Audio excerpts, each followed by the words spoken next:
the Hebrew Israelites come out every week to let our people know, which our people are who God has chosen, which are you so-called Negro, Latinos, and Native Americans, or for the world today. You are the children of Israel that's spoken of in the Bible, that the Lord chose. We're out here to warn you of the things that we inwardly call God is about to allow to happen to the earth. When he sends his son back to the earth to set righteousness as in the forefront of the earth again. Right. Give all praise and glory unto Yahweh, Bashem Yahushai, Bashem Arakakadash. Double honor to the apostles and elders at Great Millstone, which are our teachers. Greetings, salutations, and blessings unto the hopeful elect, that give their life, diligence, and freedom to push this word to earn their salvation, to wake up the elect, all right? So prophecy is the one thing that separates every other book, every other person in the world from the prophets. Yep. They were the ones, they were the seers, they were the ones that would speak the words of the Most High God before something happened to warn the people. As a matter of fact, get Ezekiel 3 and 17 first. Then we'll go back up in that chapter. Ezekiel 3 and what? 17. You get it? Ezekiel 3 and 17. Son of man, I have made thee a watchman unto the house of Israel. And the Most High God has chosen certain men upon the earth to be a watchman, to watch the signs of the times, to watch the events, to watch the signs of heaven, to know what time that we're living in. And these are the end times. Believe it or not, these are the end times that are written of in the book of Revelations and throughout the Bible and prophets. Okay?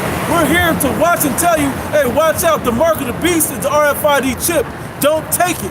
Hey, watch out, this society is gonna collapse when the dollar collapses. We're here to tell you the things before they happen to give you warning. Go ahead, bro. Therefore, hear the word at my mouth and give them warning from me. Hear the word at my mouth. We're the mouthpiece of the Heavenly Father, warning you of the things that's gonna come to America and different other places in the world. The whole world is gonna have to get in a better order, so to speak, not the new world order, but in a better order, a righteous order, under the Heavenly Father and His only begotten Son. Say something. That's it on that. Go at the, if somebody has something else, go to the top of Ezekiel 2. Ezekiel chapter 2 verse 1.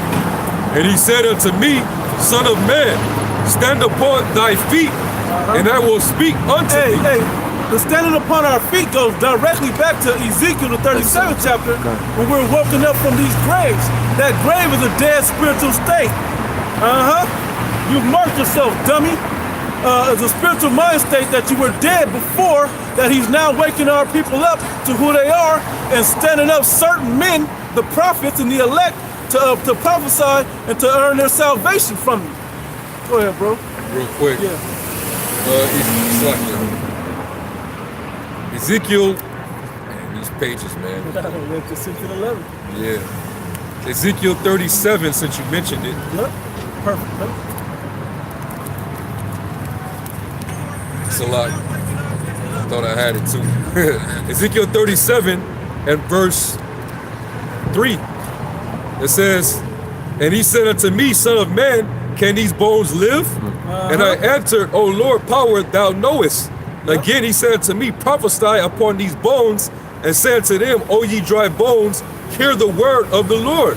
Yep. O ye dry bones, O you spiritually dead people, you so-called Negro, Latino, and Native Americans. Somebody hand me Caesar, Baba Kushah, wherever that's at. Yeah, left. Yep. If you're worshiping this, if you go to your church and you see this, you're worshiping, you're dead bone, okay? And you're spiritually dead. This is not the image that the Bible that you're supposed to be reading in them churches is talking about. This is a made-up character painted after a living man that walked the earth that died, that was an Edomite, okay? That was the son of the Pope during the time of the Renaissance, okay? This is what he really looked like. This is not what the Lord was described of in the Bible. So if you're doing that, and you're following Lent, and you're doing the Catholic thing, Ash Wednesday, Good Friday, if you're doing all that, you are spiritually dead. That is all made up to make you believe, to have pieces of the Bible, but to have no biblical truth to it.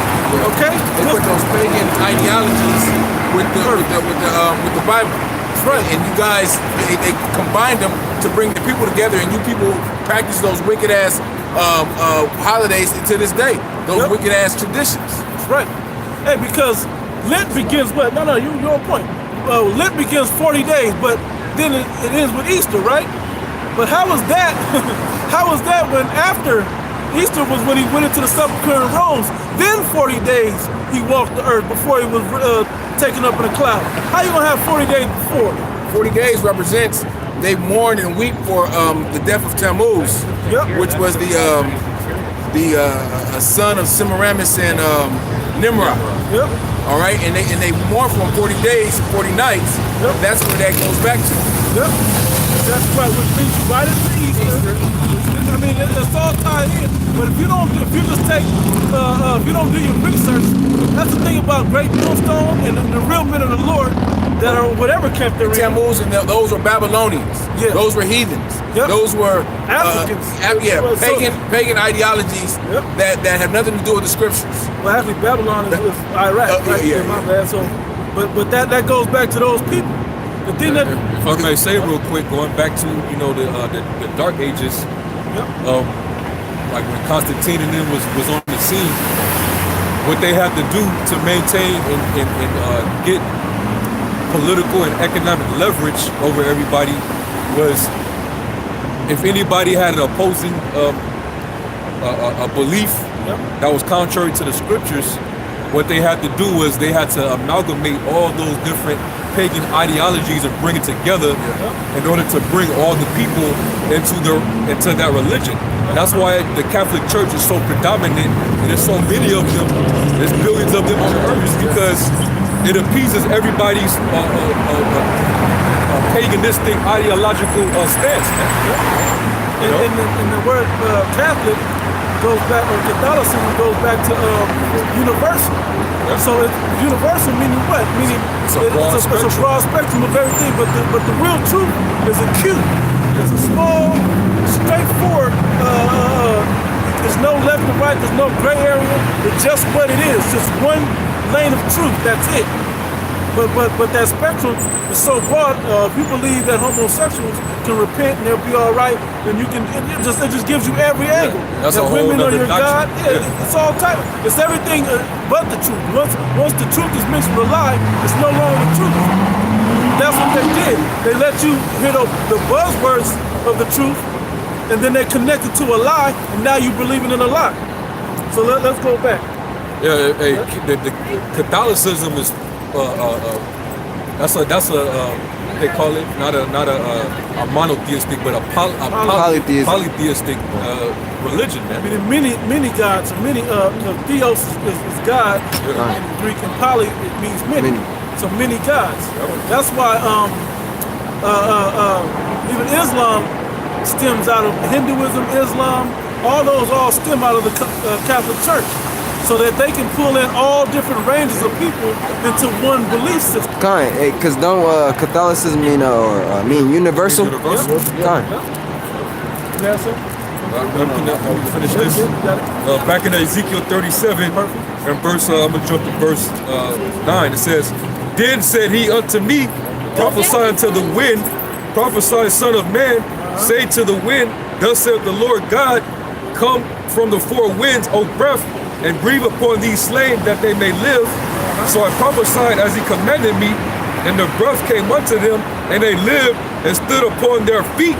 Now the breath isn't the oxygen that's within you.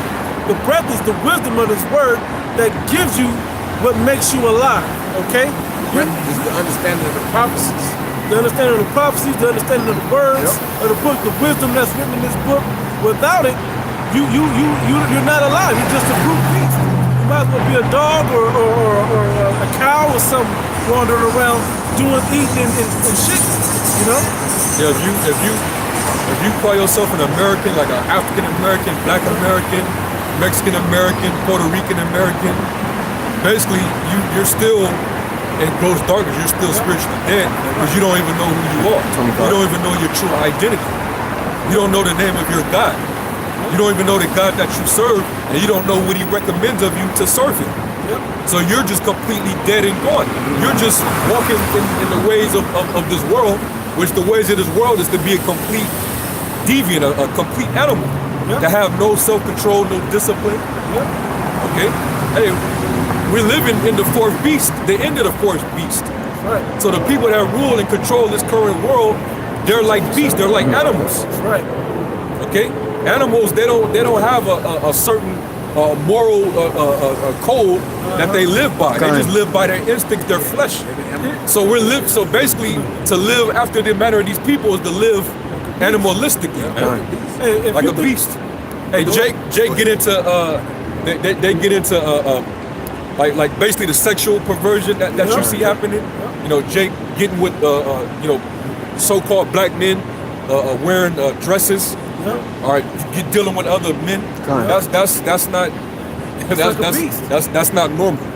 You're living like a beast, man. All right, our women, dressing up like men and getting with other women. You know, homosexuality, lesbianism, transgenders, having orgies. That's all animalistic, man. You got Jake's.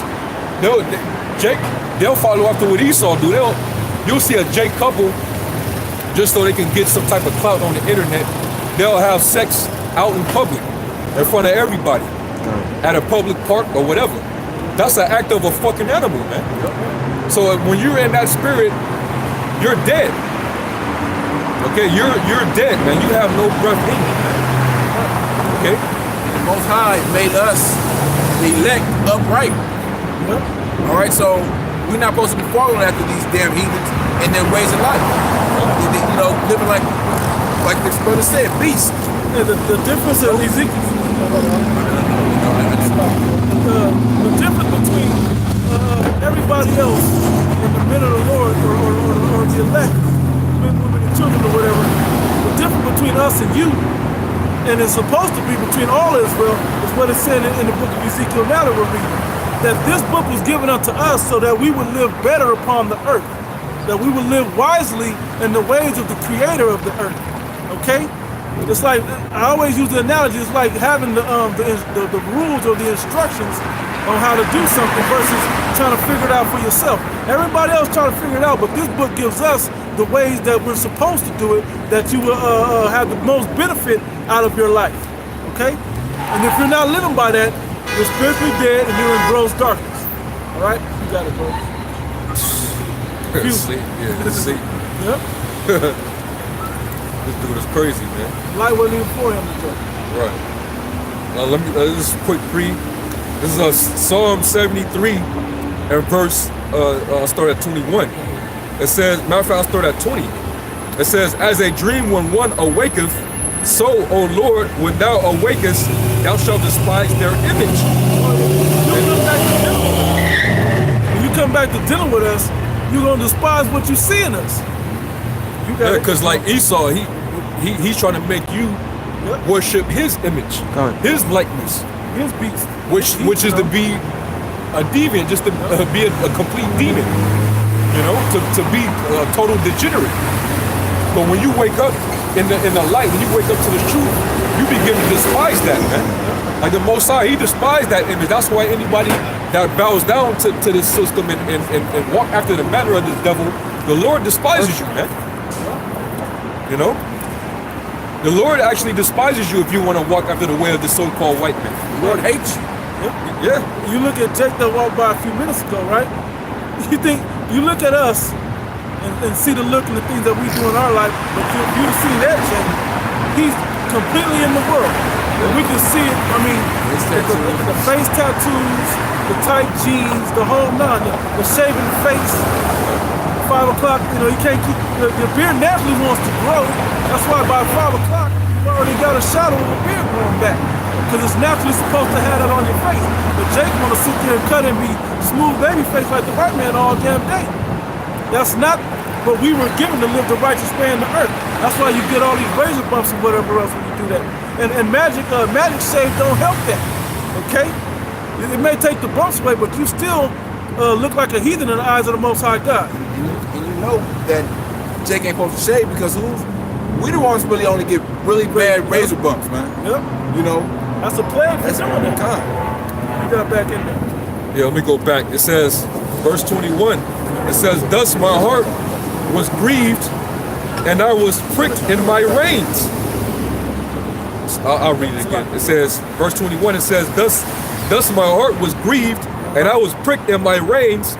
So foolish was I and ignorant, I was as a beast before thee. I'm so upset with the person I was before you woke me up to this truth. I detest the person I once was. I want to be better. And what was the end of what he said? I was a beast. But what it said before you? Yep. I was a beast before you. I was as a beast. I was as a beast. I was like an animal. Not understanding the big picture that you was trying to set before us and give us the ways and orders to walk after your likeness. Yes. What did you read before that? 62, right? You got something there?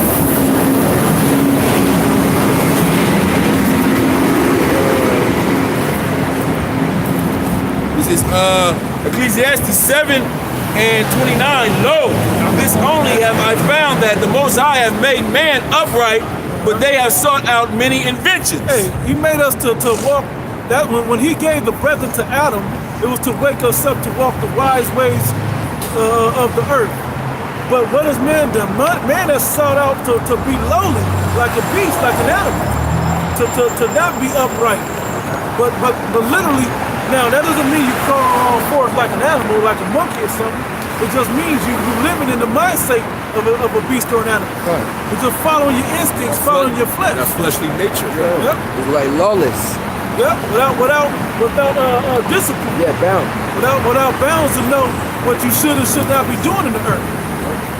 Hey, because if you when Like you a child. Like a child that didn't know what he was don't know what he's doing. like example, like it said, the Lord made man upright, but they sought out many inventions. The Tower of Babel is an example of that.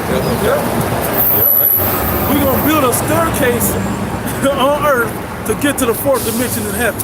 Right. Where did the Most High tell? When did He ever give the commands for all nations to come together and build against what the Lord established? Right. Man did that. So that's why the Lord had to throw that shit down. And He had to confound it. But there was already 3 different classes of men, showing that there was a separation even before they. The sons of God, the sons of the wicked, the sons of men. Hey, if you can, Bubba Shaw, get Ecclesiastes. I think it's the first chapter real quick. And today you still got that 3 classes of men. Yep. For that, Ecclesiastes, where it says, it talks about how the sons of men are beasts. If I'm not mistaken. If it's not the first chapter, then try like the 3rd chapter. 3 and like maybe 18. 3 and like 18, I think. Yep. Yeah. This is Ecclesiastes chapter 3, verse 18. And I said in my heart concerning the estate of the sons of men. The state, meaning the conditions, their mindset. All right, go ahead. That the Most High might manifest them, and that they might see them, that they themselves are beasts. That they are beasts. That's the estate of the sons of men. So these other nations, the reason why they do the things that they do is because the Most High created them to be lowly nations, man. That's why He says that they're vanity, they're counted less than nothing. We're made to be superior, so that means we got to act that out through our ways, through the wisdom, which is the scriptures, the law. That's our wisdom in the sight of the other nations, man. That when they see it, they shall say, surely this is a wise and understanding people. Who has the Most High God, So near. Made us so near unto them, that he giveth them God over so whatever they ask for in His name. Hey, that's a racist. That right there was racist. If the Most High made us to be above all other people, why would He want us to be equal with them? Why would He, make us to walk in the same statutes and as them laws and shit? Hey, if you look at the order of how the replenishing of the earth happens, you go from a man to a father, which means you now have a son. And then you grow old, and then the son grows into a man, into a father, and that keeps repeating. Why wouldn't He just put everybody out at the earth at the same time? Yeah, you want everybody to be the same. Yeah. You Stockholm Negroes, Latinos, and Native Americans looking at us. Oh, they're racist, you know. But these other nations, when they go behind closed doors, they look at us Israelites as being less than human, man. Yeah. One example, the Constitution, man. Yep. 3/5 of the human, man. That's talking about you Negroes, Latinos, and Native Americans. That's 60%. And they still think that way, man. Don't let these white people fool you, man. Because they cool with You know, these Edomites fool you, man. They cool with you being 3/5. You know? Well, shit. Another way that they show that they view you as basically less than human, they dehumanize you. They have this thing which you call slummy, which these Edomites that live in the suburbs in nice areas, they actually take cameras and they get in their cars and they drive out to the hood, to the projects or whatever, and they just pull out their camera and just go slum it. They just look at niggas in a lower state and get that on camera and they feel all amused by it. Like, look how they live. You know, look at that crackhead right there. Look, he's sitting on the corner shooting up. Him over there, they over there drinking. Or those black people, they over there stumping out another black person. Just all in a fucked up low position. They look at you as less than nothing. But guess what? Their forefathers is the one who constructed and actually created the environment that you Negroes are living in. They the ones that contribute to your condition, man. Along with these other nations. They all conspire against us to keep us in that lowly state. You know, so basically, under the curse, we're seen as beasts. Okay. But really, when we in our glory, in our natural state, we over these nations, man. Okay. Right. We over them, man. We've been trained to be lowly and to be the bottom. We've been trained by them to be lower than them. That's it. Okay, but when we're in our natural state, we're way higher than them. We're the highest on the planet. Even in our lower state, we Dominate. invent everything. Man. That's right. Dominating sports, fighting, with the inventions, man. You know, look up the inventions that Israel created, man. It'll blow your mind. Even the internet we're on right now, man. All right, was created by a Judite, man. Philip E. Mangwali, man. You know, he's from West Africa, man. And the previous Bill Clinton, he gave him honors, man, about the internet, man, creating the internet. That's right, man. Cell phone, what's that? Henry T. Sampson. Yep. We had Granville T. Woods. Okay. He created a lot of different stuff that you still use today, man. You know, because Jacob is the former of all things. But Esau tried to take that away from Jacob, you know. This world wouldn't turn, this world wouldn't spin the way it does, society wouldn't move the way it does without Jacob. We're the salt of the earth. Without us, this place would be bland as hell. Nobody would want to live here. The worst place on earth. Think about it. Take Jake out of all the sports. That's an easy one. Take Jake out of all the sports. Ain't nobody watching that. I wouldn't watch a bunch of fucking Edomites play a game in 24-hour fitness. No. Let alone on TV. No. You see Edomites playing anything, you're gonna be like, all right, man. Yeah, a lot of them guys in the NBA that look like they so-called white people, they Jake, man. Jumping out the gym. They Israelites. Jakes, man. All right. You got some YouTube? Yeah, I got Lamentations down here. Go ahead. You got it. Lamentations 2 and 15. All that passed by clapped their hands at thee. They hissed and wagged their head at the daughter of Jerusalem. Yep, they look at our people and say, look how lowly these niggas. Matter of fact, get that Psalm 83. Is that what I said, right? On that conspiracy. Yep. They look at us and they say, look how lowly they are. They say, look how low they are. Where's the one that said this is? That's it, right? Yeah, Lamentation. The city We have of seen perfection. it. Yeah, kind. Yeah, that's there. Because what proves that is how they're so they're so appalled at how we could be the ones that are chosen. Kind. Yeah.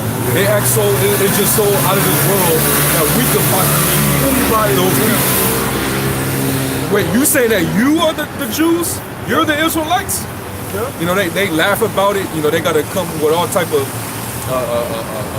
try to put up false pseudo information, try to counter what we're bringing out. Hey, they don't care. Hey, Let the Asians come out and say we're the people of the They'd be Lord. cooler with that. It wouldn't be as much of an uproar as it is with us saying that we're the people, Kind. man. They would accept it to some sort of degree. Yeah, to a degree. I mean, they ain't worried about They accept those so-called Ethiopian Jews. Yeah, Right. they rather the philosophy. They rather them than us. What they don't want it to be for sure is you slavery, Jake, man. You Hispanics, you Native. They know what they done to the Hispanics. They know what they done to the Native Americans. They know what they done to the so-called Negroes. They know, so they're like, please, anybody but them. But it was the reason why you chose us, because you knew we were great people. And your elite chose us on purpose because they knew the task was big, and if we take them out, we can accomplish our agenda. But that was a prideful statement. You gotta be. All that passed by clapped their hands at thee. They hiss and wag their head. That's the camera now. Before they used to like take the kids, they point, and they'd be like, what you doing? Then they speed off. Now they have the camera, so you have that moment, and then they go back and tell the story to their Edomite friends. Hey, we were down on Skid Row, and I saw two junkies fighting over a crack rock. Oh, that shit was so funny, right? And that's laughing at Jake's expense when they created that whole environment for Jake to be destroyed with them. Kind. Thinking the Most High don't see that. You remember when going back to history, they used to have slave zoos where they would have Jake slaves, Jake men and women. You know, especially if they were like built. Kind. Esau saw that and would be fascinated by it, and he would actually basically put them in like little locations, and they would have people come to view them like an animal at the zoo. Like some Ripley's Believe It or Not type shit, man. They could it was a what we see today, you know, because the so-called black woman, she's the most shapely woman. She stores all her bodily fat in her lower half of her body. To the so-called white man, that was considered abnormal, and they had a term for it. I forget the name of the term. I think it was like a Latin term, but it was considered basically a body defect, because we know Edomite women and these other women, they ain't built like that. So our women had those bodies, so they considered that to be a body defect, man. And they placed a term upon it, and they basically put her in a like a museum and have people taking pictures of her, man. And what different is that now? We're talking about the men. That's your NBA and your NFL. Put them in an arena and let's watch the amazing physical feats that they do. That niggas jumping from the free throw line, shooting from half court and shit. Niggas catching one-handed passes. One-handed passes, running with somebody hanging on to their arm and their leg. Carrying the whole team. Yeah, like, you know, amazing feats, knocking the ball out the stadium. If you look on TV, the main people that can afford to go to all these sporting events are Edomites. And you look at the crowd. Yeah, all Edomites. Right? You know, you got Jake Smith in there, but man, Jake don't got money to go spend no $500, $1,000 for damn NBA game. The same Jake that can't afford it is the same Jake that can do it. Yeah. God. If they had the training, you take the average Jake. And if he had the training of these sports professionals, they'd be able to do it too. But like this, you could have a Jake and an Edomite baby grow up, and you can train both of them to the same shit, play basketball, train it every day. They both get the same training. The Jake child is always going to prevail. Yep. Athletically, everything. All right, let me finish. Lamentations 2:15. All that passed by clapped their hands at thee. And then what do they do? When you do something good, they'll stand up and clap. Yeah, and they'll keep dunking the ball, getting us money. Keep being lowly. Keep being stupid. What did they tell LeBron James last year? Shut up and dribble. Shut up and dribble. Hey, what did I just redid the video. It was an old video of this the son of a Ku Klux Klan member that died for 3 minutes, right? When he woke up, he said, hey, they were the ones sitting back in the luxury boxes watching us play sports and laughing at us. We were entertaining them playing basketball and stuff, and Jesus was a nigger. That's literally what he said. Like basically said that he was black. He said they were up there laughing at, they were in the place of position, we were under them. And he said, I'm mad my dad lied to me about it. You know? But that's the same thing in this time that they laugh at, they fan their hand, they laugh and they clap at us. to see the lowly destroyed state that we're in. Keep going, bro. They hiss and wag their head at the daughter of Jerusalem, saying, When you see two ghetto ass women fighting in Walmart, it was these niggas, man. Let me get my shit and get out of here. Then when we're safe, we'll look back and watch it and get a world star moment. And that's what Edomites do. Yeah. They probably go the world star more than the Jakes. Yeah. But they do. Yeah. They say it in the comments section. Time, bro, They time. say all type of racist shit that they wouldn't say in public. Yeah, they wouldn't say it in that moment. I found the term, but he can finish the scripture. I'll bring the term out and see, there's a picture too. Is this the city that man called the perfection of beauty? Is this the children of Israel? This is God's chosen people? This is the best people on the earth? Well, The joy of the whole earth? All thy enemies have opened their mouth against thee. They hiss and gnash the teeth. They say, we have swallowed her up. Certainly, hey, this but you see how they told on themselves. We have swallowed her up. Because when you go to Psalm 83, it tells you all about how they conspired to come up against us and keep us from being the powers that we're supposed to be. And that's how they said, we have swallowed her up. We set up a system that destroys them. Time. And we're watching that system play out every day. All in our communities, in these ghettos, these projects, Barrio. the barrios, Reservations. the reservations, the corporations and these jobs. Cause when we go to Walmart, who do we see? We see Jake readers. We see Jake doing the cashier stuff. Late night stacking shelves. Yeah, stacking shelves, putting inventory. What we don't see is these Edomite CEOs counting money. You know why? Because they're in the Bahamas or they're somewhere in Greece somewhere living it up off the works of you. Just like the slave master being in the house, the big house, having people wait on him hand and foot while you out there making his money, picking that crop. certainly this is the day that we look for. We have found, we have seen it. This is the day that we look for. We have found it. We have seen it. You want to bring that out before we bring that out?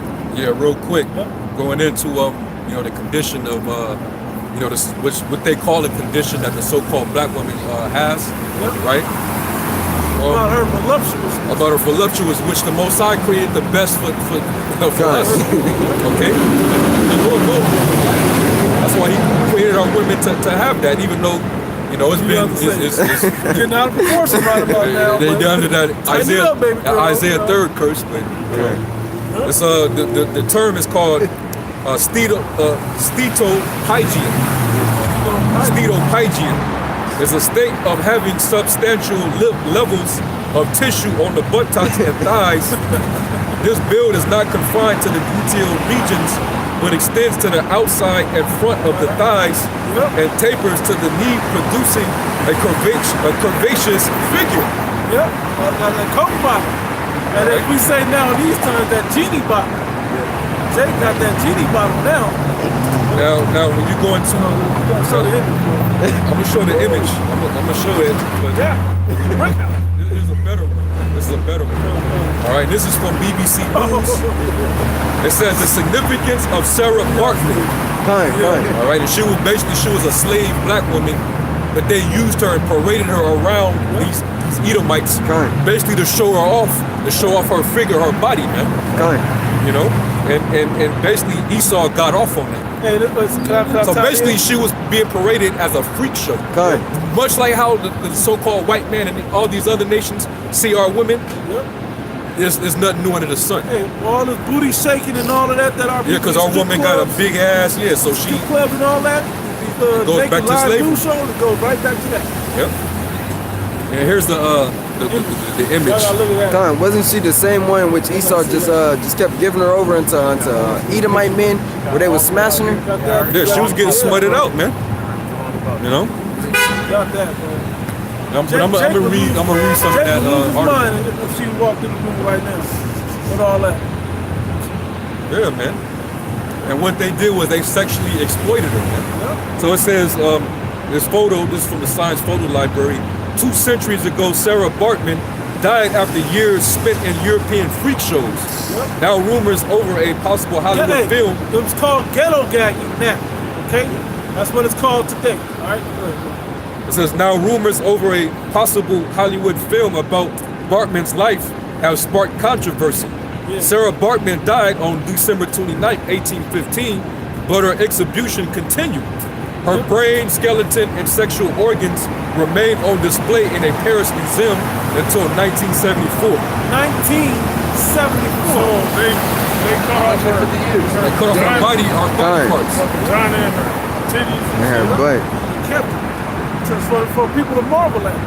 If you, the same thing that these Edomites would do when you came off the slave ships and they had these picnics where they would pick niggas that they wanted to work for them. They based on price and ability and strength.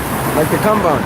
The same NFL combines, the NBA training camps, and all these different things where they have you run the 40, see how much you can lift and do all of this other stuff. They walked them up there. Oh, she got them the village feeder titties. We gonna let her feed the village to keep all our slaves nourished with the children. The blind side when they see Yep. the video of all those different people, and the one dude was like, "I want him." Exactly. It's the same thing. Because of how big he was, right?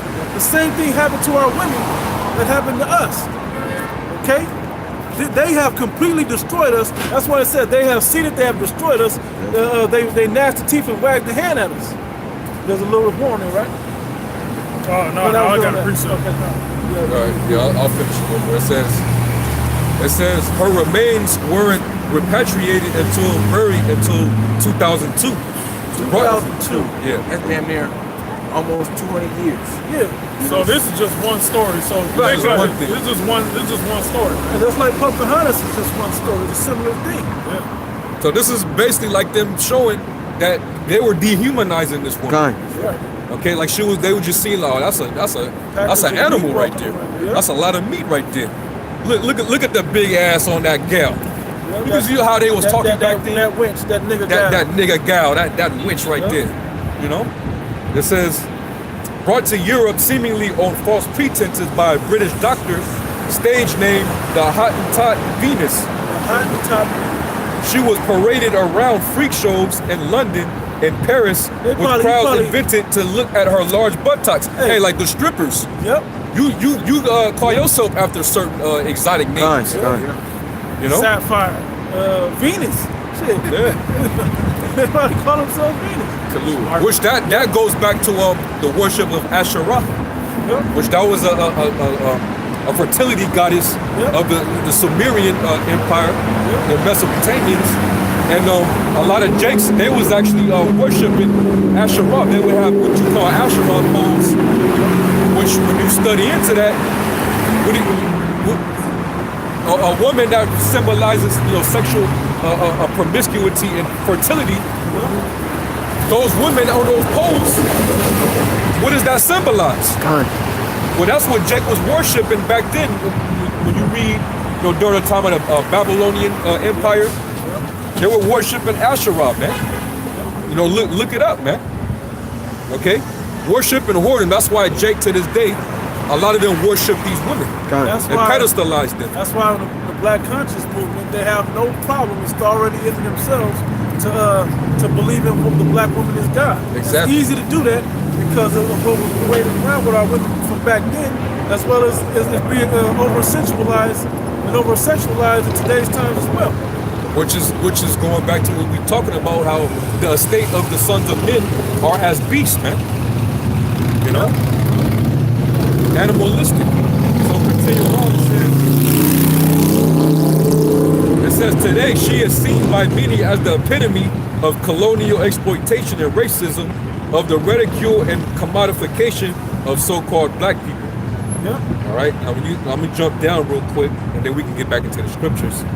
It says, in 1810, although illiterate, Bartman allegedly signed a contract with English ship surgeon William Dunlop and mixed race. It's a lot. You see that they say she was illiterate, but she still signed.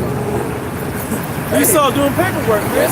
That's Jake in football and basketball. Yep. Them niggas can barely read, but they signed on the dotted line. Yep. Right. Sign their souls right Right up. tell them that you're gonna get this much money. Yeah. Sign this paper. Yeah. It says, a mixed race entrepreneur, Hendrik Caesar, in whose household she worked, saying she would travel to England to take part in shows. The reason was that Bartman, also known as Sarah or Sargent, Saarji had what was called statopegia, resulting in extremely protuberant buttocks due to buildup of fat. These made her a cause of fascination when she was exhibited at a venue in London's Piccadilly Circus after her arrival. So they was basically putting her in as a circus She act. was like the bearded lady, you know? And that's what our women to this day. The midget or whoever. Yeah. The super strong midget that's at the circus. We got a midget, we got a lion, we got 2 elephants that dance, we got the ball bouncing seal, and we got this nigga girl that you've never seen her stacked like this, a brick house. The Venus, you know? She from Pine another stars over planet. there call us monkeys all the time. Oh, hell yeah. Yep. It says you have to remember that at the time it was highly fashionable and desirable for women to have large bottoms, so lots of people envied what she had naturally without having to accentuate her figure. That time is back. She had it naturally. It wasn't breast augmentation, butt augmentation like it is now. And these people are getting that because they have that envy. They get that surgery. They had a surgery. Back then, our women have always had it. They still do to this They day. still do. They used to, excuse me, fellas, but the women, the European women, they used to idolize our sisters so bad Yep. that they used to wear this metal frame up under their dresses to make their butts it look look big and Yeah. their boobs look Yeah. big. But at the same time, they talk demonic shit about them at the same time. Exactly right. Because it's the envy, right? The envy that they want to be in, but they can't. But I can't be no good if I don't knock you off Right. from being who you are. That part. They see me. I look amazing, but they see me and you. I don't look as Right. good. What did Cat Williams say? He said a Chrysler 300 look like a Phantom till a Chrysler 300 to a Phantom show up. And she was a Phantom to them other women, and when you show up, you just gotta pull off the block. Right. Same type situation. Anybody women is doing that today because with the plastic surgery, they getting shit in their lips, their ass, their titties, you know? Yep. It ain't nothing like the real thing. It says on stage she wore skin-tight, flesh-colored clothing, as well as beads and feathers, and smoked a pipe. That's what what year is this again? 2019, right? You're right. Hey, but this ain't nothing new under the sun, man. They sexualized our women, and today they're seen in the same light, man. But today our women, they're so gone. Society basically got them totally indoctrinated into this society that our women, they don't even see it, man. It plays into their pleasure because they like being the object of sexual attention and desire, man. So our women, they gotta break that shit, man. But a lot of them, hey, it's they hustle now, man. And what does the Bible say? That desire should be to thy husband. Right. He shall rule over you. Not this man rule over you, and he let the next man hit him for a fee, and he rule. That's horrible. There was nothing that said there should be no whores among the daughters of Israel, and no sodomites among the sons of Israel. These Edomites basically didn't put that spirit on you, man. Yep. All right, and this is going back to slavery. We were reading it, man. Yep. So y'all got y'all mentality basically from slavery. Still got the Right. slave mentality. It says, This is how you're still spiritually dead, because you're still in that mind state. exactly. Yeah, It says wealthy customers could pay for private demonstrations in their homes Private show in the back room, champagne room. with their guests allowed to touch her. All right, and, You're then, allowed to touch, right? and I'm gonna show It's one like a more. strip club. I'm gonna show one more Say picture. all the time. You're not in slavery. Yeah, We still got that yoke on our necks. Yep. I'm gonna show the picture and then we can get back into the scriptures. Yep. All right, and you see is a big, voluptuous so-called black woman, but then you see Esau basically, pumping her up, looking at her, like she was basically less than human, man. All right, so that's how these Edomites feel about our people to this day, man, because you've been brought to a lower state. So I'm pretty sure the brother got a scripture. That's part of the curse, man. And we're here to tell you to wake out of sleep, man. Okay. We're coming out of those curses now, man. We're the princes of the power, man. The knowledge and the wisdom is out there for us to wake up out of that, to not be those dry bones in that spiritually dead state anymore. Everybody got a smartphone. Everybody can Google.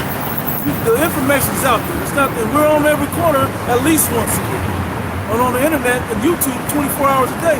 We're on social media. There's no way that they're on the news, CNN. How do you not Google and find out who you are and come back to that? Because you're still in the spiritually dead state. And you like it. You like being in that spirit. You like staying on the plantation. That's it. Go ahead. I got two scriptures. Deuteronomy 32 and 7.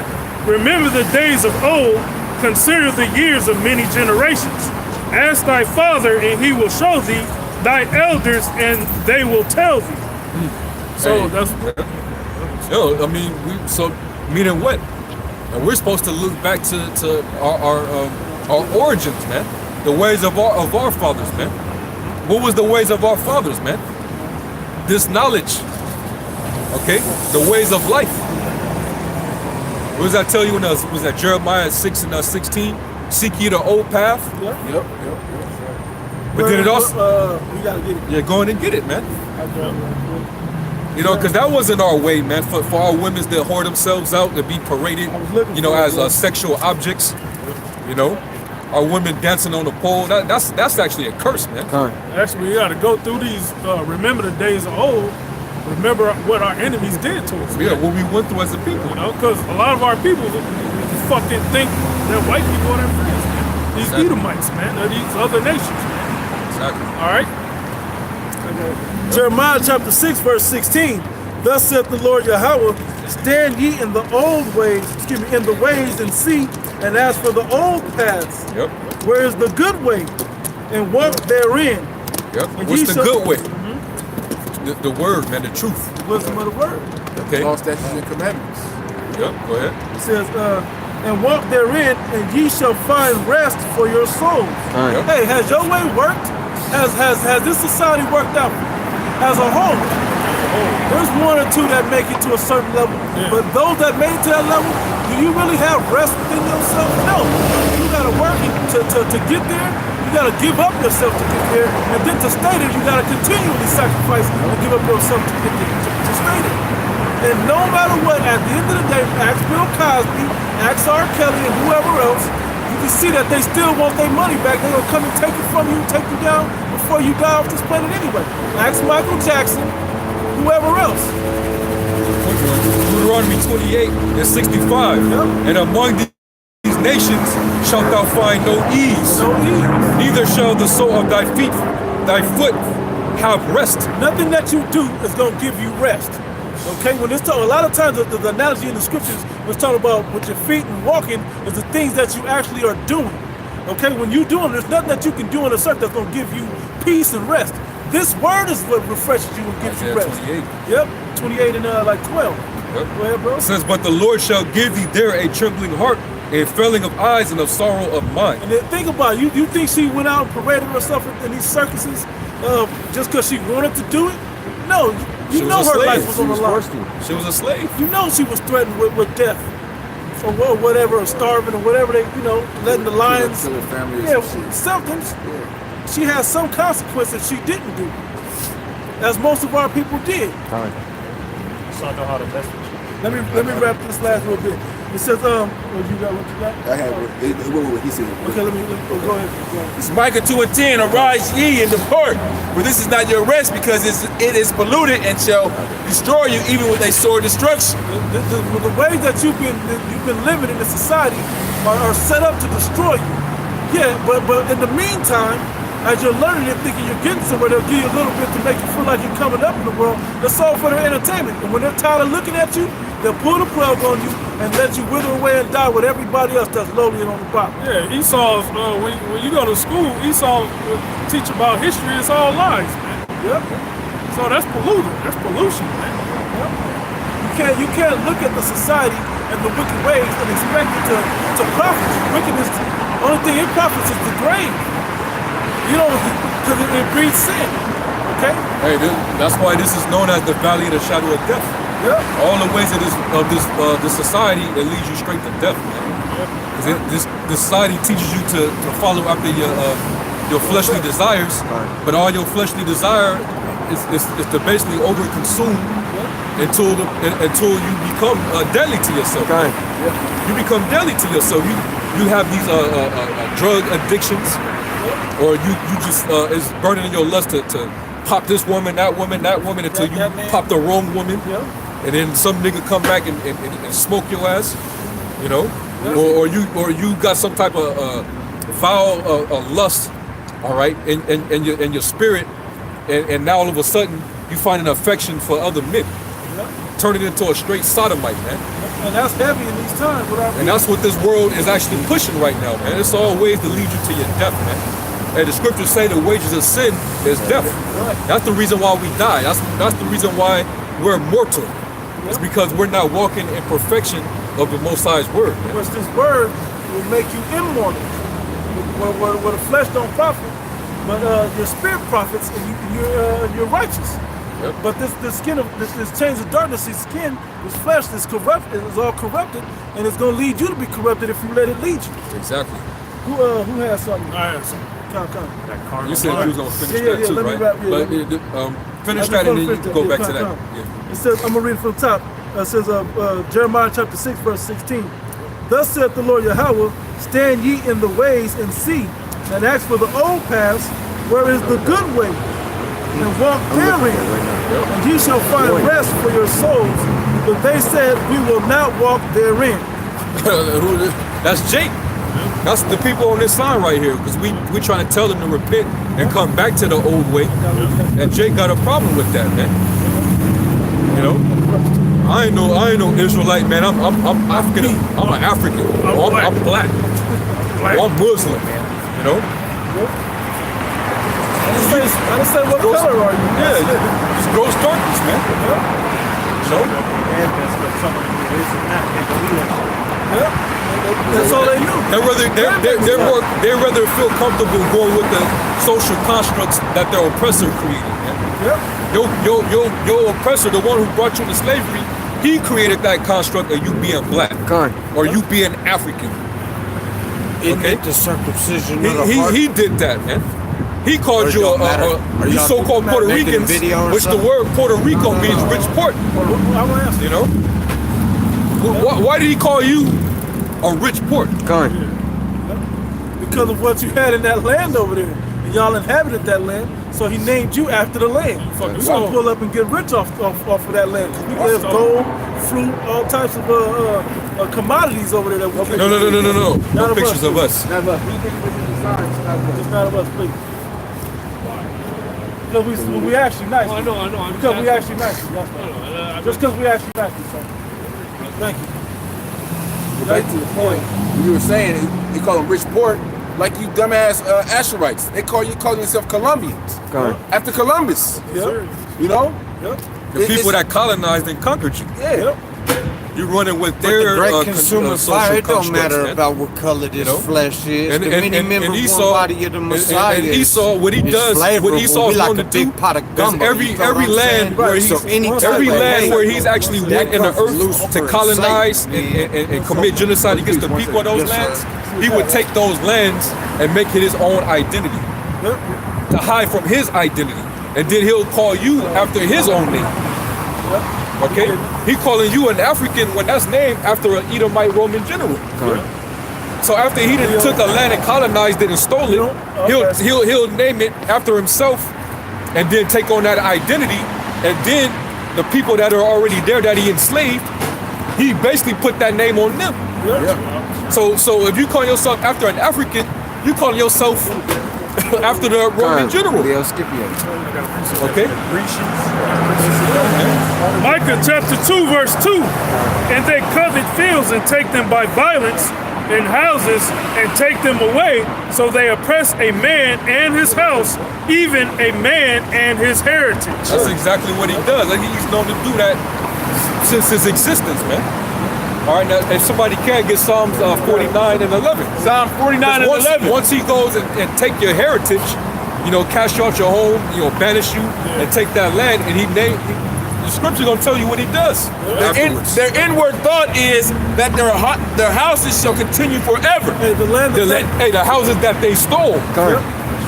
Because America was stolen. The land of America in the Caribbean and South America and Central America, all those lands are stolen lands. Now who rules those lands?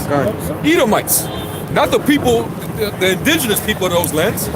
They're a conquered and colonized people, man. And they're being called after the names of their oppressors right now, man. Who was that, the tribe of Gad? Yeah, go ahead, bro. The inward thought is that their houses shall continue forever, and their dwelling places to all generations. They call their lands after their own names. There you go. Hey, it had a name before you got there. And a lot of them, they call them after their own names, but they call them after whatever resource there that there was abundant in. Like Brazil, you Asherites call yourself Brazilians. That's actually after a specific type of tree that grew in that area, Brazil wood. Right. But you're calling yourself Brazilians. Like I think the word Mexico, it goes back to I'm not 100% sure, but I think it's an edible grass that grew in that region. You know, it's all natural resources that were in these areas throughout South America, that Esau took advantage of, that Esau coveted after, and or they called them after their names. Yep. I got that was it. Yeah, that was it. Habakkuk 2 and 5. Yea, also because he transgressed by wine or philosophy. A lot of times wine is talking about philosophy, right? It says he is a proud man, neither keepeth at home. Yep. He always got it. Yeah, everywhere this man goes, he rape, robs, and murders. You know, he brings bombs with him, he brings guns with him. You know, kill your ass and give you democracy. And then he lived there, ruled from there as well. Yeah, why you think them Arabs in the Middle East fighting so hard, man? They don't want that democracy shit over there, man. They don't want that fucking women ruling over them. You know, women being whores and shit. You know, schooling and educating their children on false lies and history. You know, they don't want none of that. Now they're giving them democracy, but before they were giving them Christianity. Yeah. They did all this killing and rape, robbery, and murder in the name of Christianity. Which is that's democracy as well. Yeah. That Christianity. Same, You know? same right there. Yeah. All right, now, it says, Because Revelation was at 16 about the false prophet. You know, that's the Christianity. You know, mix in with the beast. You know, NATO, EU, it's a part of America. the power structure. Yes, exactly. Because if you look at the beast, what makes up the beast, it's either fear of a military that scares you. It's fear of money or the envy of money that'll have you in order, or fear of a god. And they have all the angles covered with their beast. And most of you jakes, 2/3 is gonna fall right into one of those categories and worship the beast. Okay, we're warning you that the moment you take that and worship that image and that beast, you locked in to get destroyed in a very harsh way. And this is how you give your allegiance physically unto that beast. When you're forced to have to take this thing, you're gonna take it because you don't know how to deny your flesh, and the beast is offering a great deal, and you fall under the fear of one of those things: military, money, or a god. Okay, or power, I should say. It fits better in that context. Yeah, and this whole setup, this whole system, as long as they stay intact, they will always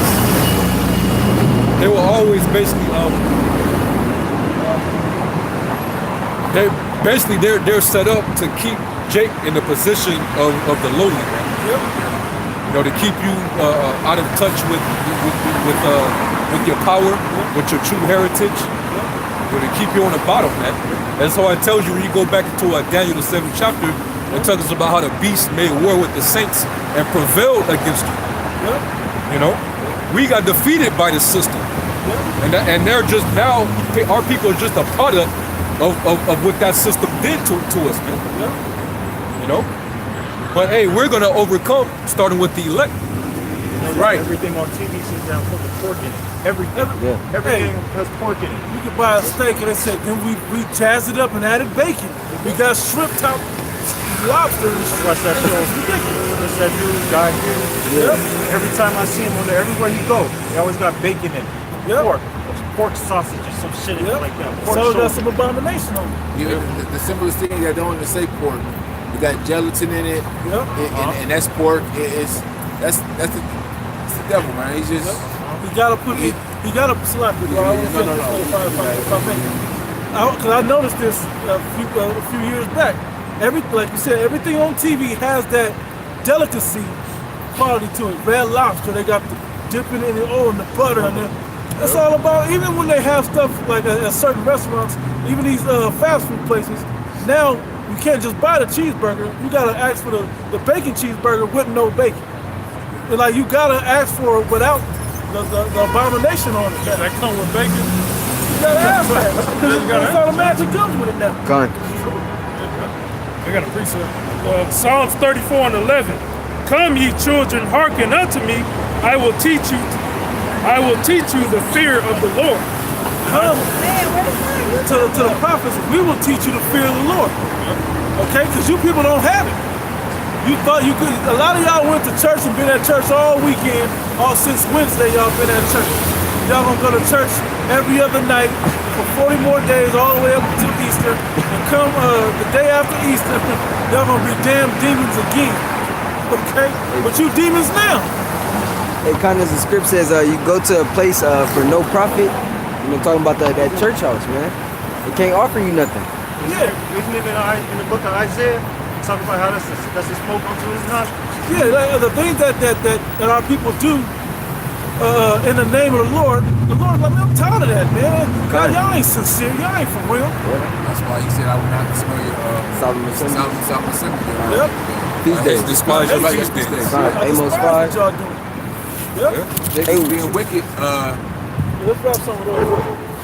Bring out that Isaiah barbecue shop. Big G, you have more? Okay. Go. Can I get this? Matthew chapter 15 and verse 7. Ye hypocrites, well did Isaiah prophesy of you, saying, this people draw nigh unto me with their mouth and honor me with their lips. That's from Isaiah, the 29th chapter. It says that, right? But their heart is far from me. Right, we say we love the Lord, but our actions and our minds are far from the Lord itself. We like the idea of being unto the Lord, but we don't actually like doing the things that the Lord requires for us to do. They don't We like saying we are, but we don't like actually doing it. They like the sweet, but they don't like the bitter. That's it right there. It's beautiful when you at church, you dressed up all good, and y'all gonna go to dinner after. The pastor was passing the plate around. I had a little extra money this week. I'm feeling good. They sung great songs and all that. But when it comes to the persecution that you get from the wicked deeds that you do the rest of the days of your week, hey, you don't want to deal with that.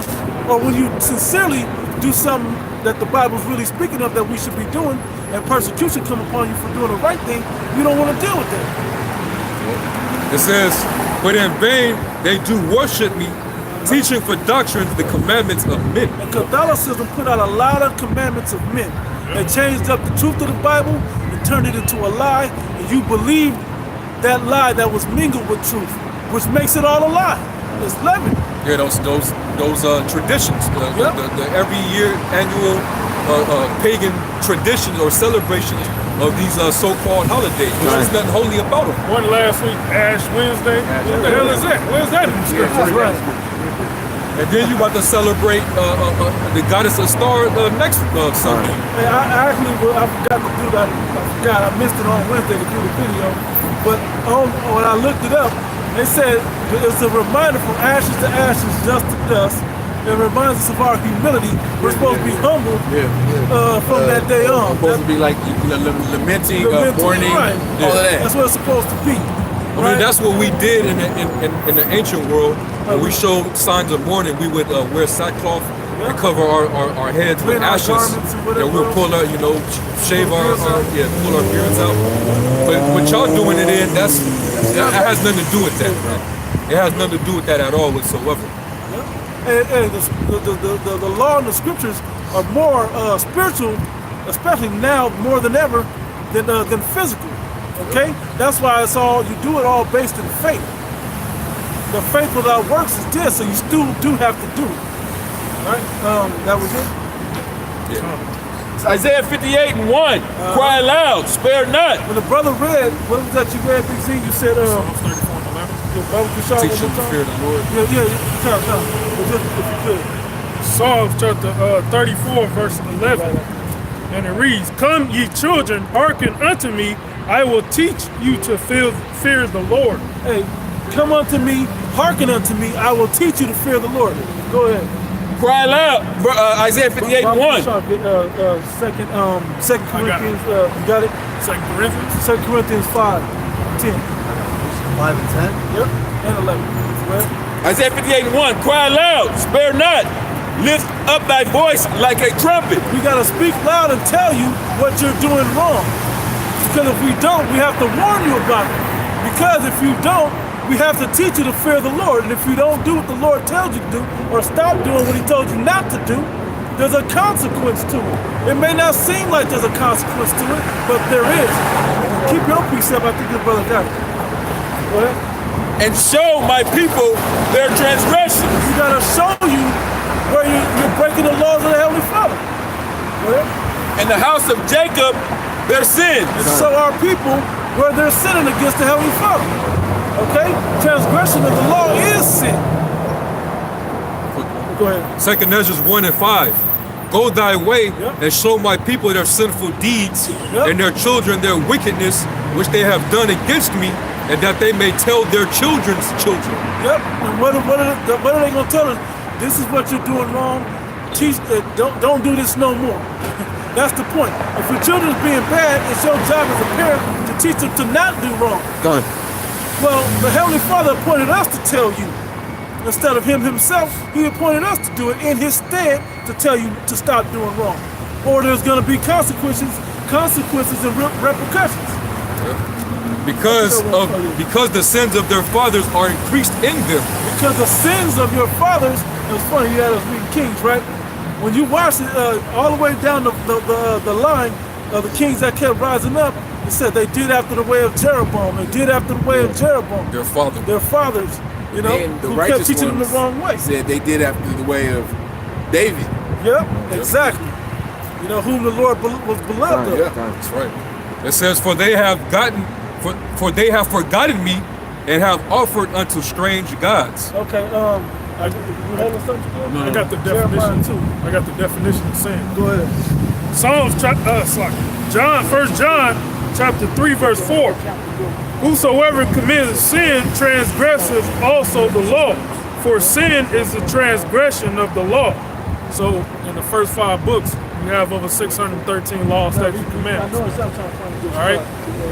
But in this society, we can't keep every law, statute, and commandment. That's why the Lord died for the nation of Israel.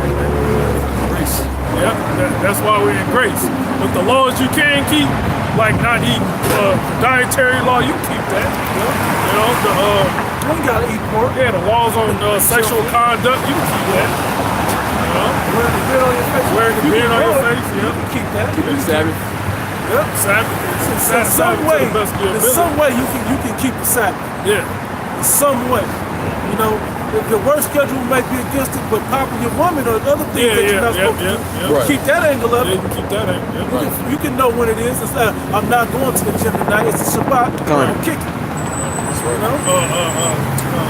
Observing the high holy days, Yep. which is the Passover coming up, next week? Yep. You know? You got low-level Christians that believe just because the Lord died and he was already the sacrificial lamb, that you no longer have to keep the Passover. That's total dogma, man. There's nowhere in this whole book that they said that the old law was done away with. No. They'll lie and tell you otherwise. The old covenant is all that happened was the Lord upgraded the old covenant and made it new. That's all he did. He did not change the Old Testament ordinances, man. You still are to practice them. Now, practicing in itself is not enough to get you saved, but you're still supposed to observe and do the law, man, to the best of your ability, like brother said. Hey, do we make the law void through faith? God forbid. Yeah, we established the law. Do we make void the law through grace? God forbid. We established the law. You know, we still got to keep these things going, even though we have a grace period where if we make mistakes, we don't die. Where we keep it going through. We show our faith by doing these works. Okay, that's how we become good examples. Okay, I mean, this is all for the betterment of us and our people. See, going back to the hypocrisy of these stupid ass Christians, they'll say that you ain't got to observe the Passover. You ain't got to do this and you ain't got to do that. But then let's throw away the high holy days that the Lord sanctioned, and let's not forget the Lord did tell the Israelites that these are your feast days that you are to observe throughout your generations forever, right? But let's get rid of that and let's keep these pagan traditions. Let's celebrate a day where we can have our children crawling around on their fucking hands and knees looking for little colored eggs, man. For certain eggs. Worshiping the goddess of fertility, Ashton. You don't mind your children basically worshiping pagan idols, but you're gonna do away with the high holy days that the Lord told us to keep. You know, total wickedness, man. That's why you this day are in your captivity because you lack knowledge, man. Right. Okay. We're supposed to keep these days, man. And it's to separate us from the rest of the world. And we were supposed to be separate and holy from the beginning when he chose us. Yeah. Let's see what you got. Matthew chapter 5, verse 17. Yep. Think not that I am come to destroy the law or the prophets. Hey, don't wait. I'm not come to do away with the Old Testament or the Old Covenant. Go ahead.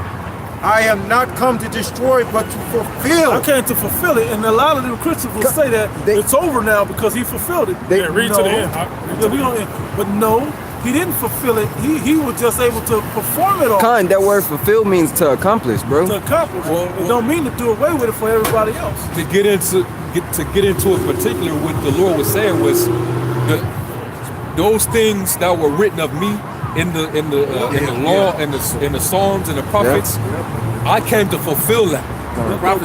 All the prophecies concerning what I would come to do for the nation of Israel, the sacrifice, the resurrection, him getting nailed on the cross, all right, him being the sacrificial lamb, all right, all those different things were prophesied going back to the law and the Psalms and the prophets, all right. He came to fulfill that. He didn't say I came to do away with the first 5 books. Right. I came to say you ain't got to keep the Sabbath. You ain't got to keep you ain't got to keep the Feast of Tabernacles. You know, you don't have to wear your beard anymore. Y'all see now y'all making the Lord say something else now. If y'all imply that that's what the Lord meant by that, you basically saying that our Lord is telling you He's giving you a license to sin. What does that say in Sirach, the 5th chapter? I mean, not Sirach 5, Sirach 15. Somebody get that real quick. And then you stay where you at, brother. Sirach 15, and I believe it's like the last verse. Because these stupid ass Christians, they believe that our Lord basically came to give them a free pass to just commit all type of deviancy, man. You know? Sirach 15 and 20. He had commanded no man to do wickedly, neither has he given any man license to sin. Well, according to Christianity, Yahweh Shai came to give them the license of sin. I always gotta say it this way, Slack. I always gotta say it this way. So he told us the whole time throughout the Old Testament, don't do this, or I'm gonna kill you, you're gonna die, problems gonna be happening to you. But then all of a sudden, I'm gonna send one person down that can perform everything I said. Y'all gonna kill him, and now you can do everything I was telling you not to do. Does that make any sense? Right. Now y'all can go ahead and do it. He was cool. He did it right. So it's like punishing you for doing the right thing. But to do wicked is area. So that's only the devil would put that out there. That's a satanic doctrine, man. Satanic, man. Christianity is of the devil. I got 2. He was reading already, so go back to that. Matthew 5, Matthew 5, verse 18. For verily I say unto you, till heaven and earth pass on one title shall in no wise pass from the law till all be fulfilled. Yep. Not in no way shall any word that's written in this book be pass away till all be fulfilled. All what? All the prophecies be fulfilled. Everything that was written of Yahweh Shah Mashiach has to be fulfilled before anything's taken away. And there's only going to be a couple subtle things that'll be taken away. Okay, for a few things, we're not going to tell you right now. No big deal. You ain't doing them anyway. You can't. The society won't let you. So don't worry about that. But everything that this brother was talking about that you can perform, but the things commanded of thee, think thereupon with reverence. Yeah, I think that's either how that goes. Yeah. Is that it? Finish it. Yeah. Wait, quick one. Luke 16 and 17. It is easier for heaven and earth to pass than for one tittle of the law to fail. There you go. You can go back to your scripture, brother. Verse 19. Whosoever therefore shall breaketh one of these commandments and shall teach men, so he shall be called. So who's teaching people to break the commandments? If you're pushing that Christian dogma, you're pushing Christianity, you're pushing Catholicism, you're doing all of that. You're not teaching the truth of Yahweh Shem Yahushua in the name of Yahweh Shem Yahushua. Then the Lord is gonna punish you, man. He's gonna destroy you. Go ahead. He shall be called the least in the kingdom of heaven. You're gonna be called the least in the kingdom of heaven. Go ahead. But whosoever shall do and teach them the same shall be called great in the kingdom of heaven. But if you teach them and do, you'll be of the elect, and you'll be called great in the kingdom of heaven. Now there's more criteria to all of that, what makes you of the elect, but the elect will be teaching other men and be called great in the kingdom of heaven. Okay, that's what Yahweh Shai told Peter. If we did all this for you, what should we really have? He said, you will sit on 12 thrones, judging the 12 tribes of Israel. Hey, how wonderful is that you're on the ruling class, you're the judge of the ruling class of people. You're in the hierarchy of the ruling class of people. You're in the hierarchy. You're in the hierarchy of the hierarchy. Bro. Right.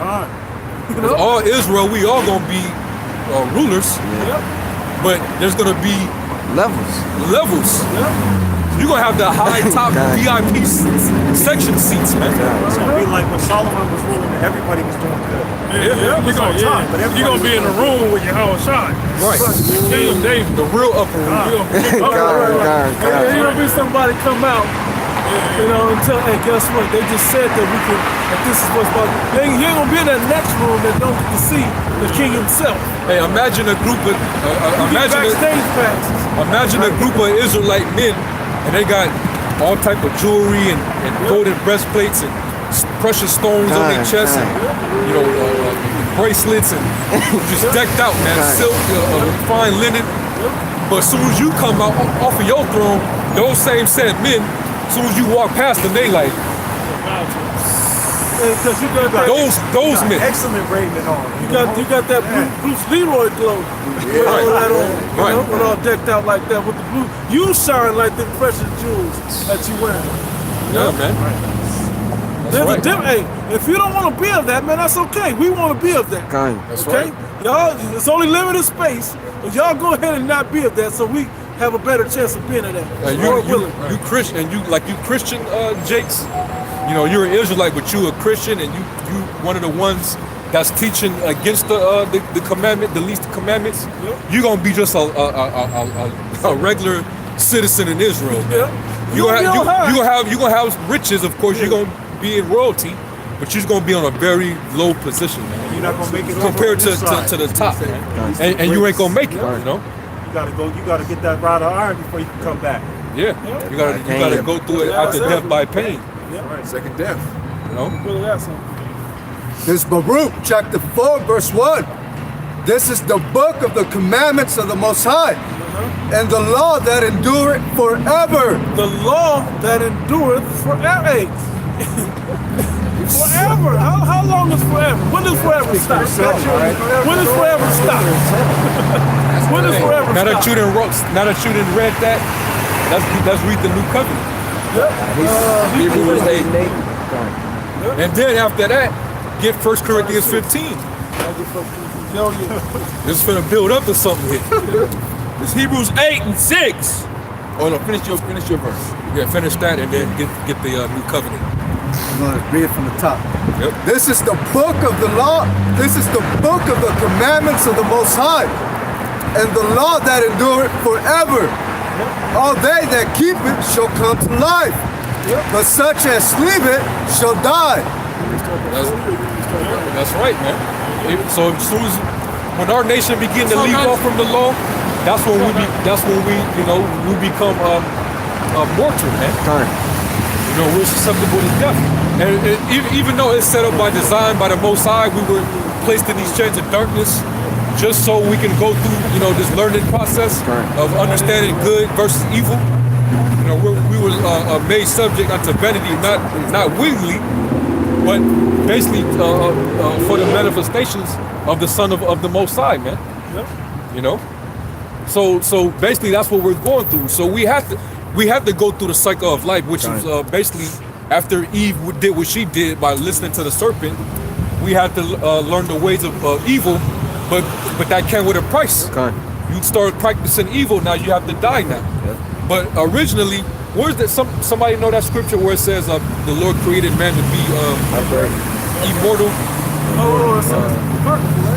Yeah, He created us to be immortal. It's like what's the sound of one or something? Something like that. I want somebody to get that real quick. Somebody get that. It's in the first chapter. Because the moment the sons, like when you go back to Genesis 6 chapter, talk about the sons of God, and how basically they basically they fell. No, it's the end of the dumb Christians and these people that are they give heed to pagan mythologies, fables. They like to interpret that chapter about the Nephilim, talking about the angels fell from heaven, and they start having sex with the other nations' women, and they start creating giants and all that. That fake pseudo Book of Enoch trash. No, man, what that's going into is how the sons of God, they were in a higher estate. They lived longer. They had more might, more stature. But then the Lord basically cut their life expectancy, man. Because they mingled among the other nations and started learning their works back then. And that's when Israel began to fall, man. In fact, we were known as the sons of God. Like it tells you that Psalms 82 and 6, for I have called you gods, but you shall fall, you shall die like men and fall like the princes. Well, that's what happened to the sons of God, man. So the Lord said, I'm tired of striving with man. So what I'm gonna do is I'm gonna take, I'm gonna basically change their estate, and now they shall live 120 years old. And then as time went on, the Lord started cutting even more. 80 years in their strength. That's right. If you were physically strong, you can live up to 80. Yep. But the more righteous you were, the longer you could live. Yep. I want to say this real quick to kind of tie it in. The sons of God was envious or began to worship the flesh of the daughters of men. So we want this. What's that flesh like? Instead of keeping our bloodline strong, we start mingling pure. We start diluting it with the flesh of the daughters of men. And that's what kept bringing it down. But with that came the philosophies of those other the sons of men. That's why the law says for us not to give our sons to the law to the daughters of the heathens. Yep. Take their daughters on course. Yep. Yeah. Which really means, when you marry them, you're not supposed to, come together and you start to adopt their ideas, their ideologies, and worshiping their gods and taking their cultures. They gotta follow after you. Yeah. She was only supposed to be a sex toy to other nations. She's not supposed to be your wife that like the women of our nation. Right. The Israelite women, those are supposed to be your wives, not those other nations. If I could add on to what you said, right? Because the women of our nation were supposed to have been raised in our customs and ways anyway. Exactly. So they weren't going to push us to go off. They knew the consequences. But the heathen didn't have that covenant with them. Go ahead. This is Wisdom of Solomon, chapter 2 and 23. For the Most High created man to be immortal and made him to be an image of his own eternity. Yeah. Nevertheless, and that's how Shai got that. He's going to share that with us. We're going to be joint heirs with that when we get the second covenant written in us. Nevertheless, through envy of the devil came death into the world. Hey, envy of who? The wicked and the sons of men. the following the ways of the heathen that the Most High don't care about, and going away from statutes of other commandments that was written in us back then as the sons of God. We were naturally following those ways. So it made us better. The same way Adam fell, which he's a son of the Most High. Yep. The same way he fell by Eve, hey, the same way Solomon fell by those women. Okay? That's right. Perfect example, Coming to America. At the beginning of the movie. Homegirl was bred and raised. Had the perfect woman. Yep. But what he do? He went and saw the back talking, used up. Daryl been popping that thing. You know it. You know, he wanted that. The damn woman that been used up already. Cause he wanted. Hey, what did Arsenio said to him? He goes, "You have a woman that will She will do anything. She will give you your every desire, but you'd rather have a woman who had an opinion." Yeah, kind. Like, what the hell is wrong with you? That was the realest scene in the movie. He had that ruling class. Yeah, kind. Send me. He wanted to go get a hoe from New York. Yeah. To be I run through. To be in. Eating GMOs. Yeah, McDowell and shit. Eating McDowell's every night. Right. Yeah. His father's like, he just went to America, so it was roll off. Yeah, he put on pop something. They had, Come back and marry your mother. his father had a ruling class mentality. My son was. Yep. They tell you know when to be quiet, not to speak. You want to go chase after that. Hey, but our people, we've been enslaved, man. Yep. It tells you in Proverbs, was that 12 and 26, the ways of the righteous are excellent in his neighbor, but the wicked seduces them. We've been seduced by the damn devil. But hey, that goes back to that. It says, through the envy of the devil reigns on the earth. Following after this serpent, man, the so-called white man. That's the spirit that's in the so-called white man is the same spirit of that serpent that led Eve to be beguiled, and now we have to deal with all this wickedness, man. Yeah, kind. Bug out confusion in the face. We got zeal though. That's a 2/3 Dude had on. Around to that. He's a confusion of face, but he's a bug out. Hey, don't get it misconstrued, man. Just because we say there's Israelites that look like the other nations, that don't mean that they got a path that they gonna make it, that they part of the elect. Right.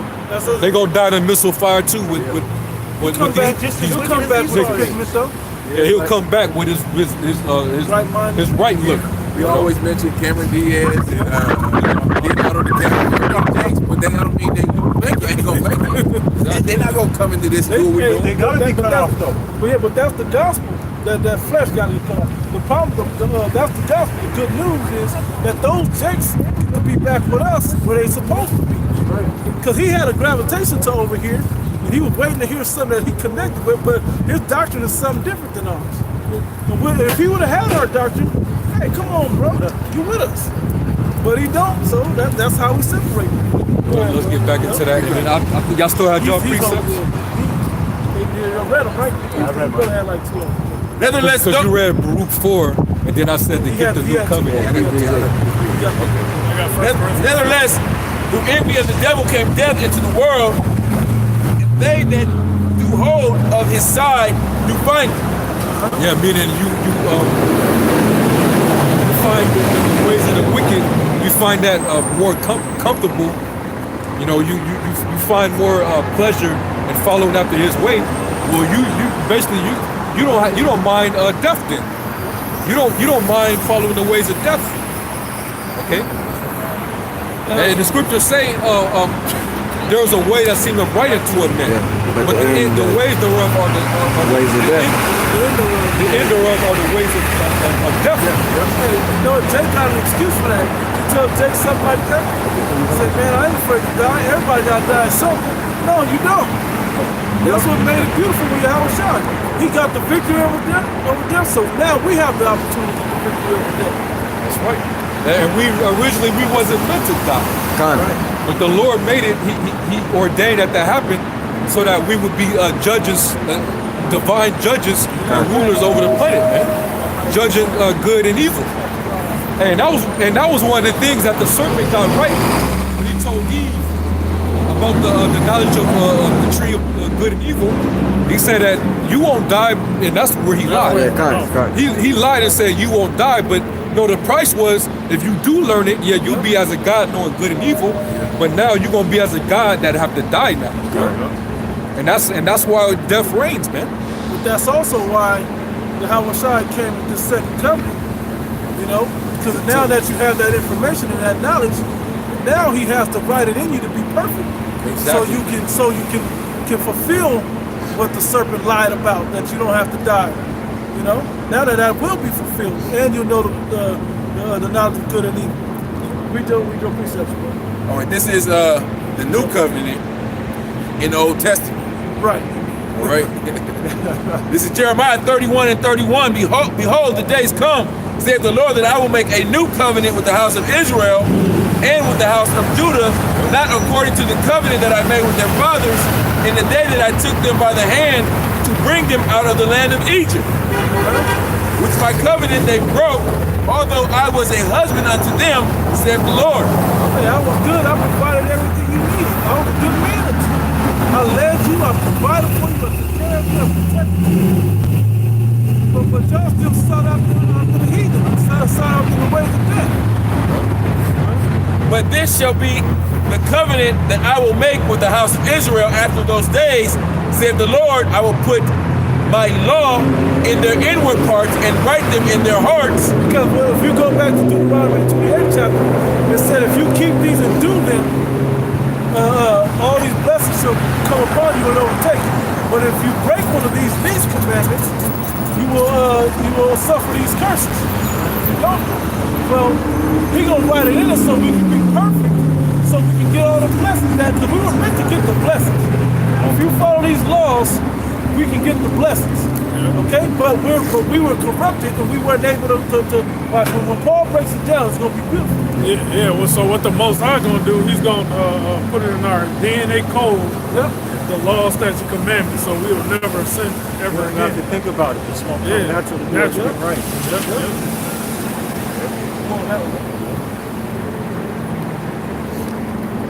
And write them in their hearts, and will be their power, and they shall be my people. And they shall teach no more every man his neighbor, and every man his brother, saying, Know the Lord, for they shall all know me, from the least unto the least of them unto the greatest of them. You're not gonna see prophets on the corner in the kingdom of heaven. Right. Teaching Israelites. It ain't gonna be no more camps. Right. It ain't gonna be no more camps, man. We'll be done with that. You guys break your ass. Ain't gonna be no more of that. We all gonna be woke. We ain't gonna be in there quoting Isaiah 58. Cry aloud, fear not, lift up thy voice like a trumpet, and show. We ain't gonna have to do that. We're going to teach the heathens the law. They don't have to follow the law, but you know, we're not the Israelites. We don't have to learn. We don't have to teach each other no more. Yep. Go ahead. And they shall teach no more every man his neighbor. This is the ultimate cut to y'all that say that the law is done away with. What Bibles are y'all reading? This is in here twice. Old Testament. This is in the New Testament. The Old Testament. So like the one in the Hebrews is Paul reiterated what was written in the Old Testament. The New Covenant was written in the Old Testament. You dumb ass Christians, man. And they try to say the Old Testament is done away with. Okay, so the New Covenant is done away with. It's pretty much verbatim. It's like verbatim of what Paul said in Hebrews. Yeah, where you can find that is Jeremiah the 30th chapter. 30th chapter. 31. Yeah. He's reading that. And every man his brother, saying, Know the Lord, for they shall know me, from the last of them unto the greatest of them. That was going into what we were saying, how it's going to be the levels of Israelites in the kingdom. Even the low levels, like these high level American Israelites, I'm saying that about you. The Floyds and the Jay-Z's and all these, that sold their soul, that's going to take the chip and all that. Y'all going to be the least, but you still going to know Yahweh Bar Shem Yahweh Shai. You're going to follow the laws perfectly in the kingdom of heaven also. You're gonna have to go be in a classroom. You know, you're gonna have to learn Hebrew. Yeah. All right, because that's gonna be the universal language. It's gonna literally be baby. You know? You gotta learn the law, statutes, commandments. You know. Well, their parents are gonna teach them. I'm gonna be elected. I'd rather be a babe on this side. From the least of them unto the greatest of them, saith the Lord, and I will forgive their iniquity and will remember their sins no more. Verbatim. Yeah. Verbatim. But start up at 6. Okay, I started at 6. This is Hebrews chapter 8, verse 6. But now have he obtained a more excellent ministry. Well, because now, not everybody gets to make it from this side to the other side. Okay, so the ministry that's going to teach the elect, that's going to be those that don't get punished, those that get salvation, that are going to be the forefathers of the kingdom of heaven. Okay, that's the more excellent ministry. Go ahead. But now have he obtained a more excellent ministry, by how much more also he is the mediator of a better covenant. Of a better covenant. Who's the mediator? Our Lord is. Which was established upon better promises. Better plan. Well, what made it better? Because going back through the old covenant, Jake was able to abuse the law of sacrifice. Jake was being wicked, man. They tried to turn the Lord's contract out, man. So the Most High got tired of it. He was like, you know what, I'm gonna make something even greater. And really, it goes back like spiritual. The Lord was putting all type of examples in scripture that foreshadow the priesthood being changed. You know, like when you go into how who was that? Priest Joshua, high priest Joshua. He was a priest, but if you read in I think the book of Zechariah, they actually put a crown on him and crowned him as king. Why? Because that was a representation of how basically interjoining the priesthood with kingship. Why? Because Yahweh Shai, he was gonna change the priesthood after the order of Melchizedek, which Melchizedek it means what's that? Malak, which means king of righteousness. It's not Yahweh Shai known as. But he was a high priest. He was a high priest. So a Judite becoming a priest. When that was the duty of the Levites. Well, going back to Exodus, it promised that all the tribes would eventually become priests. So through Yahweh Shai, it was going to be a better covenant. Everybody could be on that high. Well, we always going to become a priesthood, and we would already have our sacrifice. We will be a kingdom of priests. That's right. We will all be both. Right. Scripture said we're supposed to be a nation of kings and priests. Exactly. And there's many other, instances, Melchizedek, prophet. All right, verse 7. So like King David and the showbread. If that was a sign of him taking on the priesthood, he was the king at the time.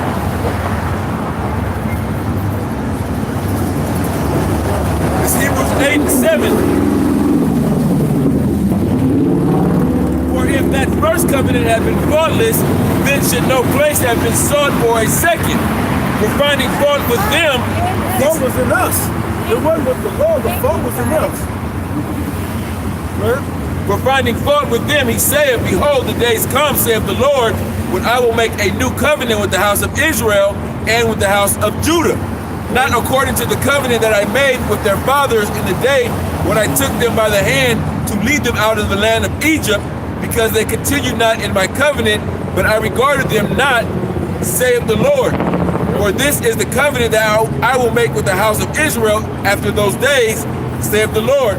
I will put my laws in their mind and write them in their hearts, and will be to them a power, and they shall be to me a people. And they shall not teach every man his neighbor and every man his brother, saying, know the Lord, for all shall know me, all shall know me, from the least to the greatest. That's right.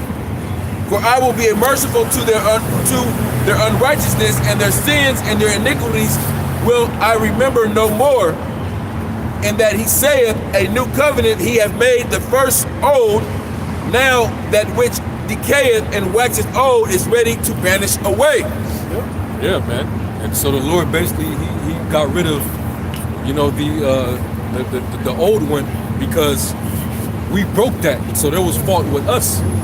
The Lord knew we couldn't keep it, so that's why he had Yahweh Shai come and die on that cross to become the sacrifice to bring forth that new covenant, man. All right, but eventually, right now we're practicing the righteous acts, but ultimately, how we're gonna know that the new covenant is fulfilled within us, is written in our hearts, and programmed in us, is basically when the Lord comes back. When the Lord comes back, He's gonna give us those bodies where we're gonna be able to walk in those laws perfectly, and that's when we're gonna become immortal. Meaning we're never gonna sin ever again. So that's why I had a brother get the 1 Corinthians, the 15th chapter. And then if somebody can get 2nd Ezra 7 and start like around 41. I got first Corinthians. Yeah, get that. All right.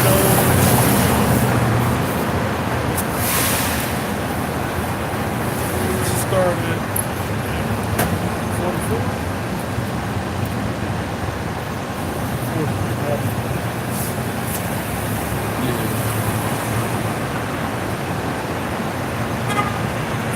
Start like around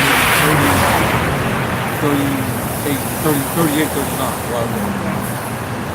1 Corinthians chapter 15, verse 38. But Yahweh giveth in a body as it has pleased him, and to every seed his own body. All flesh is not the same flesh, but there is one kind of flesh of men, another flesh of beasts, another of fishes, and another of birds. Yep. There are also celestial. That's that evolution theory bullshit. Yeah. Okay. There you go. We're all different flesh, man. But right now we're in our terrestrial state. Done. So right now since we're earthly, we're subject to things of the earth. Done. Okay, and that's what keeps us corrupted, man. But we're gonna be changed, all right, into a different glory. So the brother gonna read to it. Go ahead, bro. Verse 40. There are also celestial bodies and bodies terrestrial. Yep. But the glory of the celestial is one, and the glory of the terrestrial is another. Yep. There is one glory of the sun, and another glory of the moon, and another glory of the stars, for one star differeth from another star in glory. So also is the resurrection of the dead. It is sown in corruption. So he's going into the resurrection, man. On the day of the Lord, you're gonna have the brothers that died in the Lord. They're a glorious state that they're gonna be risen up in. You know? And then the brothers that are alive, they're also gonna be changed as well. We all gonna get the same glory that Yahweh Shai received after he resurrected. Man. It's like the end of the chess game. Get all your pieces and put them back on the board. Yeah, man. Right. It is sown in weakness, it is raised in power. Yeah, right now we're weak. These bodies are so susceptible to break down, susceptible to illnesses, diseases, ailments. Okay, we get weak, we get tired easily. You know, we done lost our strength. Our stature is been decreased, diminished. We used to be the giants of the earth, man. So we're gonna get that back. Go ahead, bro. Verse 44. It is sown a natural body, it is raised a spiritual body. Yep. There is a natural body and there is a spiritual body. Yep. We're gonna get the spiritual bodies, man. Meaning we're gonna still have the likeness of terrestrial bodies, but we're gonna be made extraterrestrial because it's gonna have a celestial nature about it. Yeah, we're gonna be able to defy the laws of gravity, man. The laws of physics. Manipulate the elements. Yep. You know, breathe underwater. Like all these movies Esau pulled out about X-Men and Aquaman and all that. It's about us. It's about us, man. You get that from the scriptures, man. Bro. He knows that that the true Israelites don't get that power. That's why he keeps us down like he does. Man. That's it. Verse 45, and so it is written, the first man, Adam, was made a living soul. The last Adam was made a quickening spirit. Yep. I'm shy. Go ahead. Howbeit there was not first which is spiritual, but that which is natural. And that's the word, that which is spiritual. The first man is of the earth, earthly. Yep. And the second man is the Lord from heaven. Hey, so that means when the Lord comes back, he's coming back in his glorified, dignified state. Yeah. Okay? He's coming back angelic. A superpower, man. A superman. A super so-called black man. That's who the world calls Jesus Christ. They're going to be very disappointed when they see him. Especially these Edomites, these so-called red people. You're going to be very disappointed, man. And you're going to realize the man that we had depicted in these signs, we're not saying that this is actually him, but this is just a depiction of him. When you see that rendition return, that's when you people going to piss yourself. Right. Okay? You're going to realize that it ain't us, because we're just reading what the scriptures say. The scripture said how he would come and what he would look like, man. And when John saw him in his glorified estate, that's exactly what he looked like, man. So we know what to expect. You people that's ignorant, you're gonna be you're gonna marvel, man. You're gonna be disappointed, man. You're gonna be bewildered, man. Yeah. If Esau, the so-called white man, didn't take the true images out of Europe, Russia, take them down and whitewash them, we wouldn't have to put this up. If Esau never did that, we might be out of here by now. Yeah. And we ruled Europe for like 1,000 years. Verse 48. As is the earthy, such are they also that are earthly. And as is the heavenly, such are they also that are heavenly. The angels. And as it's like we're angels, but we're in a lower state. Okay, we're lesser angels. As long as we're in this flesh, man, we're still subject to mortality, man. The actual celestial angels, they're immortal. They can't die. They can't get sick. They don't get tired. They don't eat. They don't eat. They don't have sex. Yeah, they don't have the fleshly desires that we have, man. So basically, the angels can't sin. You can read that in Psalms, the 103rd chapter, man. They hearken to the Lord's commands. They can't go up, but us in the flesh, we can. Okay, that's why the Lord is going to merge the state of the celestial and terrestrial and place us in those bodies, man. It's angels that all they do is praise the Most High. That's it. That's all. And they ain't tired of doing it. They do it forever. They're just created just to do that. The Most High creates angels specific.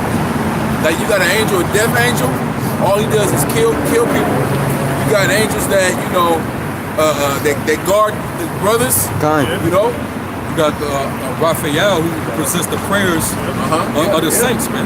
You know, the angels that basically come down and heal you. Okay.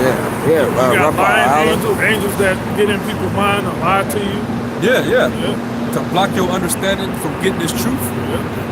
Yeah, man. They all hearken to the commands of the Most High, man. All right. Yeah, it's a whole nother realm you're not seeing. Exactly. Right. That doing the bidding of Yahweh Shai. That's it. Verse 49. And as we have borne the image of the earthly, we shall also bear the image of the heavenly. The heavenly, man. So meaning we're gonna be made in the image of Yahweh Shai, man. Going back to the beginning, our first estate. When we were in our angelic, we were in that mighty spirit, and we wasn't able to, we were living for damn near 1,000 years, man. Okay, that was when we were living in paradise, if you will. Okay. Go ahead, Verse 50. Now this I say, brethren, that flesh and blood cannot inherit the kingdom of Yahweh Shai. Neither does corruption inherit incorruption. some people are saying, oh, well, this means that there ain't gonna be no sex in the kingdom of heaven. You know, we're gonna be floating in the clouds somewhere. The kingdom of heaven is talking about on earth. When they said the kingdom of heaven come down from the heavens, that's talking about the elect. Yeah, New Jerusalem. New Jerusalem. And remember, we got into the law, right? So what was one of the first laws that Yahweh Shem Shai gave to men? Fruitful and multiply, man. You know? It tells you in Revelation 5 about those that they put on the Lord basically put crowns on them. They had white robes. And he asked, he asked the angel about, who are these? Yeah. Who are they? Who are they? These are they that. What was that Revelation 5? Basically to prove that the kingdom is going to be on the earth. 5 and 10. Yeah, 5 and 10. Revelation chapter 5, verse 10. It has made us unto our power kings and priests, and we shall reign on the earth. So that means we're going to be on the earth. That's where the dominion is going to be. Okay? And we're going to rule over these other nations with power, man. In righteousness. Okay? Well, I mean, what is Yahweh Shai saying? To he that overcometh will I give power to rule over the nations with a rod of iron. How are we going to be doing that in the clouds somewhere, man? Love y'all doctrines. No, we're going to be extraterrestrial, okay? The flesh and blood shall not enter in, meaning it's talking about corruption. Okay? Right now, we're still in these bodies, all right? That pumps blood, okay? And have flesh, but it's corrupt flesh, man. So our glory is going to have to be changed. But we're still going to have the likeness of man, but we're going to be extraterrestrial, man. Go ahead, bro. Verse 51. Behold, I show you a mystery. We shall not all sleep, but we shall all be changed.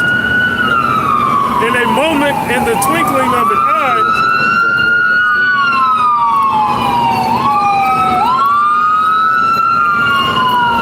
at the last trump, for the trumpet shall sound, and the dead shall be raised incorruptible, and we shall be changed. And they're going to be raised incorruptible. Okay? They're not going to be in the bodies that they were put in graves in. All right?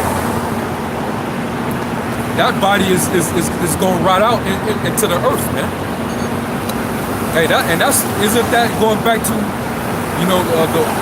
the ordinance that out of dust man was formed, but dust shall you return?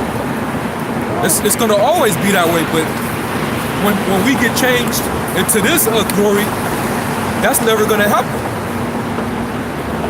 Okay? In these bodies here, from out of the dust we were made, and out of the dust into the dust shall we return. But the body that the Lord is describing is not corruptible.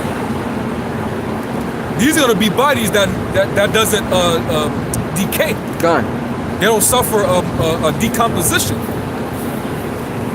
Okay? Go ahead, bro. Verse 53, for this corruptible must put on incorruption, and this mortal must put on immortality. So that means that not only are we going to shut off of the ways that led us to die in these bodies, so we're going to be made perfect. Okay? And in these bodies, we're going to be able to live perfectly, meaning we're going to, the way we're susceptible to the pleasures of the flesh of these bodies, we're going to have that problem in those new bodies. So that means that we're going to live forever. We're going to live eternal. That's the body. But we're not going to die. It says forever. The Most High is not the author of confusion. And it said the earth will abide forever. Ecclesiastes. So what's the earth? Terrestrial. The extraterrestrial. That's right. Verse 54. So when this corruptible shall have put on incorruption, and this mortal shall have put on immortality, then shall be brought to pass the saying that is written, death is swallowed up in victory. O death, where is thy sting? O grave, where is thy victory? And where's that quoted from? Who's Apostle Paul quoted? Prophet Isaiah.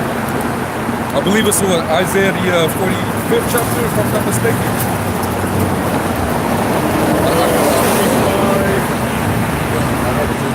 25. Isaiah 25 and 8. Isaiah 25? Yeah, that's what it's saying. Showing you that basically the new, if you notice, a lot of the New Testament is quoting the Old Testament. Wow. The Old Testament prophesied of all these things, man.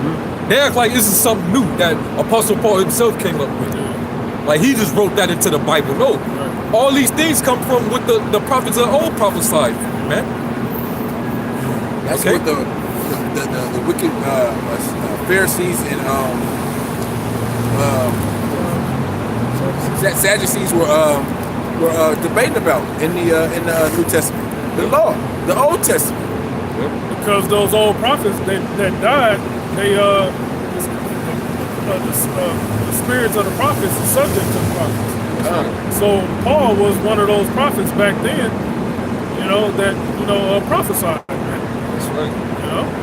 Even though he was a Pharisee at the time, going against the prophets, he began to see the ways of Isaiah. Hey, Isaiah 25 and 8.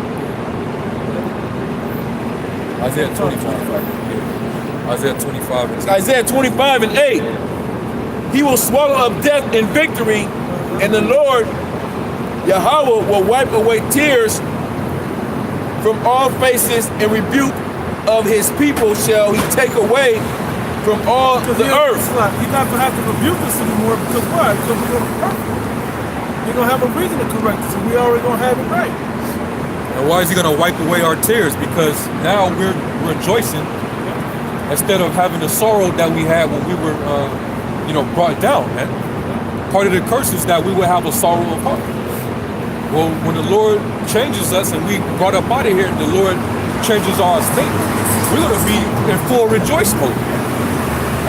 Okay? We ain't going to be in sorrow mode. Hey, it tells you, Romans the 8th chapter.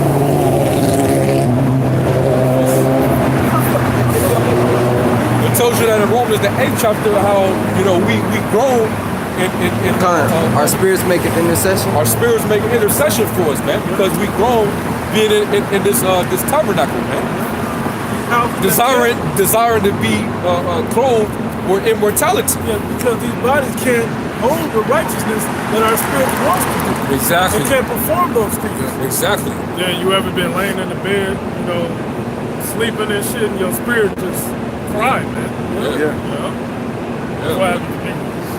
Oh, we all, man. Hell yeah. This is the proof for that. But not, kind of. Revelation 21.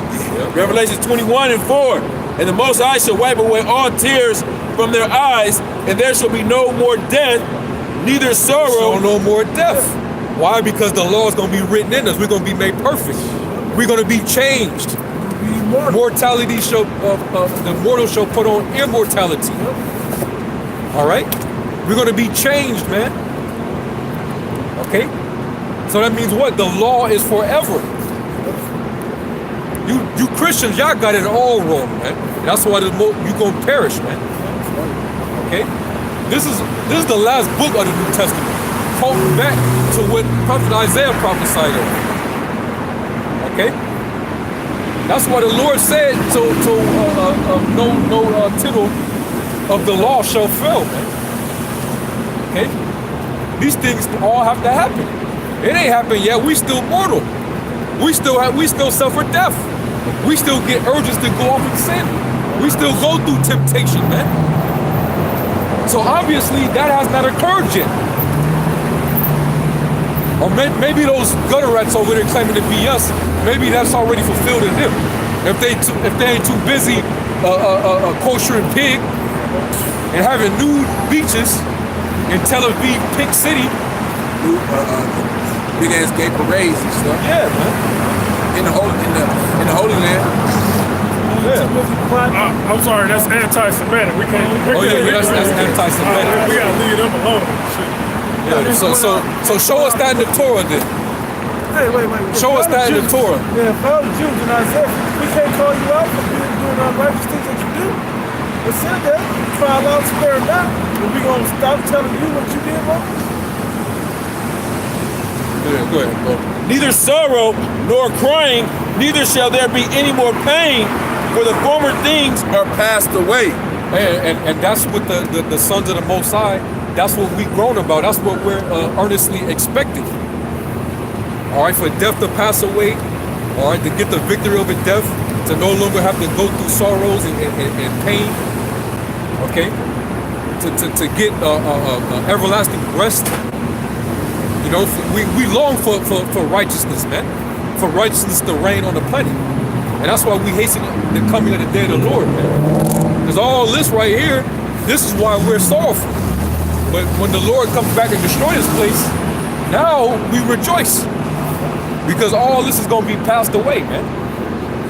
The new heaven and the new earth, the new heavens and the new earth is when New Jerusalem reigns on the earth. When Esau's world passes away. Actually, let me read verse 2 in the same chapter. Yep. Revelation chapter 21 and I'm sorry, top. And I saw a new heaven and new earth, and for the first heaven and the first earth were passed away. Not the actual earth itself, but the conditions or the rulership of the earth is going to pass away. Esau's world, under his rulership, is going to pass away, and then here comes the world of the Israelites, New Jerusalem, wherein dwells righteousness. And you know what? And the world of Esau would be when wickedness and iniquity would be at its highest. Yep. All right? Meaning what? The higher level of death, the higher rate of death was going to be during the time of Esau's rule. Okay? Because of the amount of wickedness that was going to be increased. Okay? That seed of iniquity and wickedness was going to be at its height, man. And we're living in that time right now. And that's why the men of the Lord, we're in constant sorrow because we got to witness it, man. We got to live amongst it. The scriptures say that we're going to be silent crying, man. We're going to be vexed, you know, with the filthy works of the wicked. Okay? So right now, perversion, all right, mortality, okay, all that stuff, you know, incontingency, all that is going to be at an all-rate high, man. All right, but when this happens, all that's going to be cut down, man. Okay? Go ahead, bro. And there was no more sea, and I, John, saw the holy city, New Jerusalem, coming down from the Most High out of heaven, prepared as a bride adorned for her husband. And that's talking about Israel. Yes, Israel, because we're married unto the Lord through Yahweh Shai. That bridegroom. That bridegroom, man. Okay? And we're getting ready for that, for the marriage, man. That's right. Are we waiting to be joined with our Lord, man? Join together with him. Okay? Go ahead, hon. And I heard a great voice out of heaven saying, behold, the tabernacle of the Most High is with men, and he will dwell with them, and they shall be his people, and the Most High himself shall be with them and their power.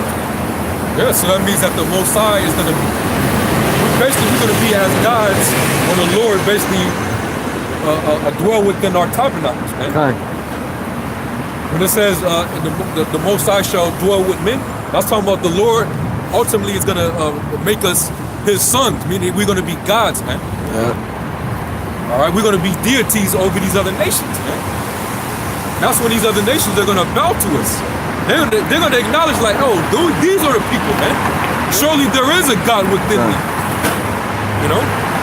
They're going to put down the Buddhas and the Allahs and, you know, all the vanity, and they're going to come to the acknowledgement of Yahweh Shai being, you know, that God. The power. All right? They're all going to confess that he is, man. That he's the Son of the Most High. He's the Messiah to the glory of the Most High, Yahweh, man. Every knee is going to bow when they see him, man. Okay? And that's what we're waiting on, man. And when we get joined with him, when we get changed, hey, that's when, you know, the Lord's going to join. He's going to join us together. All right? Then he could say, you know, those are my sons, and we should say that is our father, man. Okay? Go ahead. Well, that was it. That was it? Yeah. All right. I had a free. It's Hosea 1:10. Yet the number of the children of Israel shall be as the sand of the sea. Hey, we can't be the sand of the sea without the confusion of faces. Okay? But, I mean, that don't make them of the elect, okay? Which cannot be measured nor numbered, and it shall come to pass that in the place where it was said unto them, ye are not my people, there it shall be said unto them, ye are the sons of the living power. Then shall the children of Judah and the children of Israel be gathered together and appoint themselves one head, and they shall come out of the land, for great shall be the day of Jezreel. Because if you think about it, the last time we had one head was when? Who was the last one head that we had? The South. We ain't had one king over our whole nation since then. Okay, but Yahweh Shai is going to be that one king. That's the one king that we're going to point over. Which means he was always the head, because that was him. He was always our head. Yeah, man. If somebody can I asked for. I still have that second answer. Yeah, that's what I asked for. Somebody can get that. Start around 41. 7 and 41, right? Yeah. The second Ezra chapter 7, verse 41. Even now, seeing corruption is grown up. Even now, and especially us being at the end of Esau's world, it's like your corruption is at its height, man. Okay? It's even, our children are even being corrupted. You know? You gotta worry about your child learning after the ways of the manner of this damn devil, man. Okay? That's why you got children that are dressing in drag and dancing in strip clubs in front of grown men. Little boys, man. How many wrongs is that? Come on, Why man. ain't that all blasted on fucking CNN and Fox News? And you got sites called queer kids stuff. Nambla. Yeah. Nambla. You got all type of shit, man. Wicked inventions of the devil, man. Okay, so corruption is at an all-time high, man. And when you read, was that second Ezra, the 4th chapter, it talks about how that seed that was sown going back to the time of Adam, it had time to basically spring up since that time. How much more now? Where's that scripture that says, second Ezra 4 and 30? got the one where it says, shall be increased that thou hast seen. That's second Ezra 5. Matter of fact, let's jump. Get second Ezra 4 and 30. And then jump to second Ezra 5 at the top, and then go to second Ezra 7. Second Ezra chapter 4, verse 30. For the grain of evil seed have been sown in the heart of Adam from the beginning. So from the beginning, that's when the sons of God, going back to Genesis the 6th chapter, that was when we started to corrupt. All right? We started facing corruption at that time, and that's when the Lord brought us from living immortal to now you're gonna live 120 years. And then now, by the strength by your strength, you might live as long as 80 years old. But we're gonna go back to being sons of God again, where we're gonna live forever. But right now, because we're in corruption, that's why we're still dealing with death. All right? Go ahead, Rob. Go ahead, bro. Man, that's wild, bro. We got, the Spirit of the Lord, gave us the answers to know why do we die. Right. Exactly. That's beautiful knowledge, man. And with that comes the ability to not die.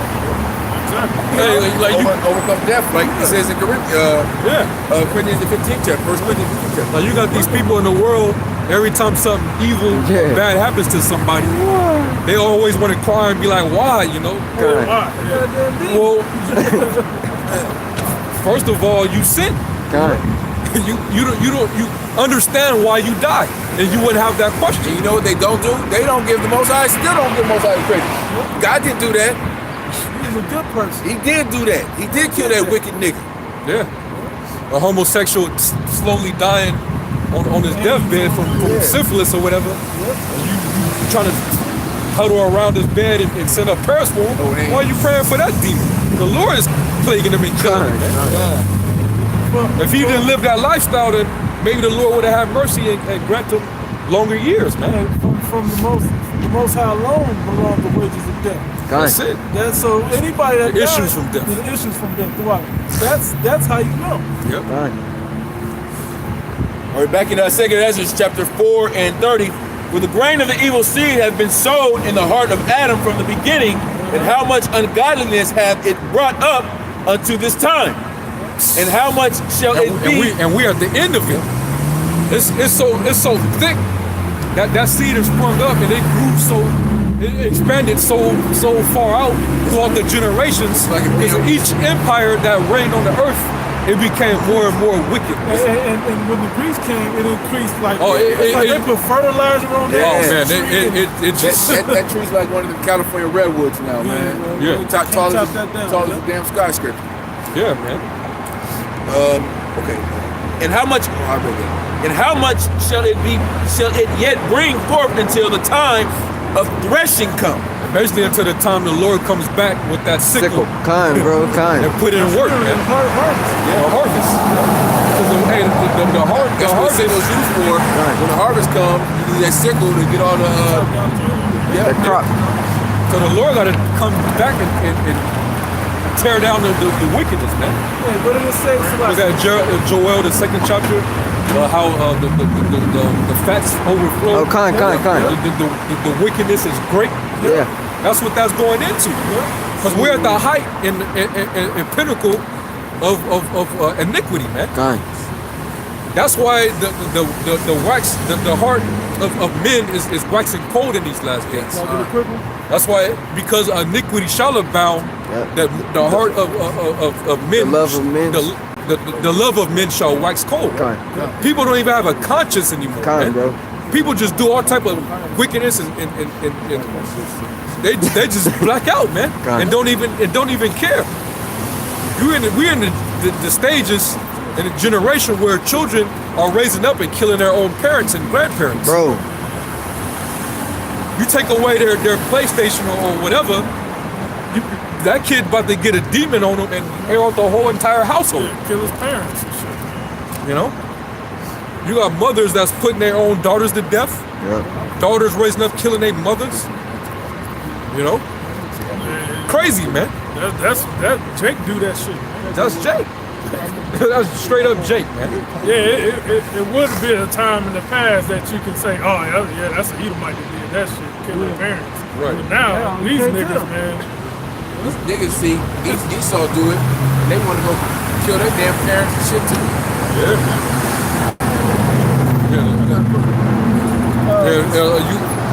not done, right? Yeah, okay, go ahead. 2nd Ezra chapter 15, verse 6. For wickedness hath exceedingly polluted the whole earth, and their hurtful works are fulfilled. Man, I mean, you got transgenders,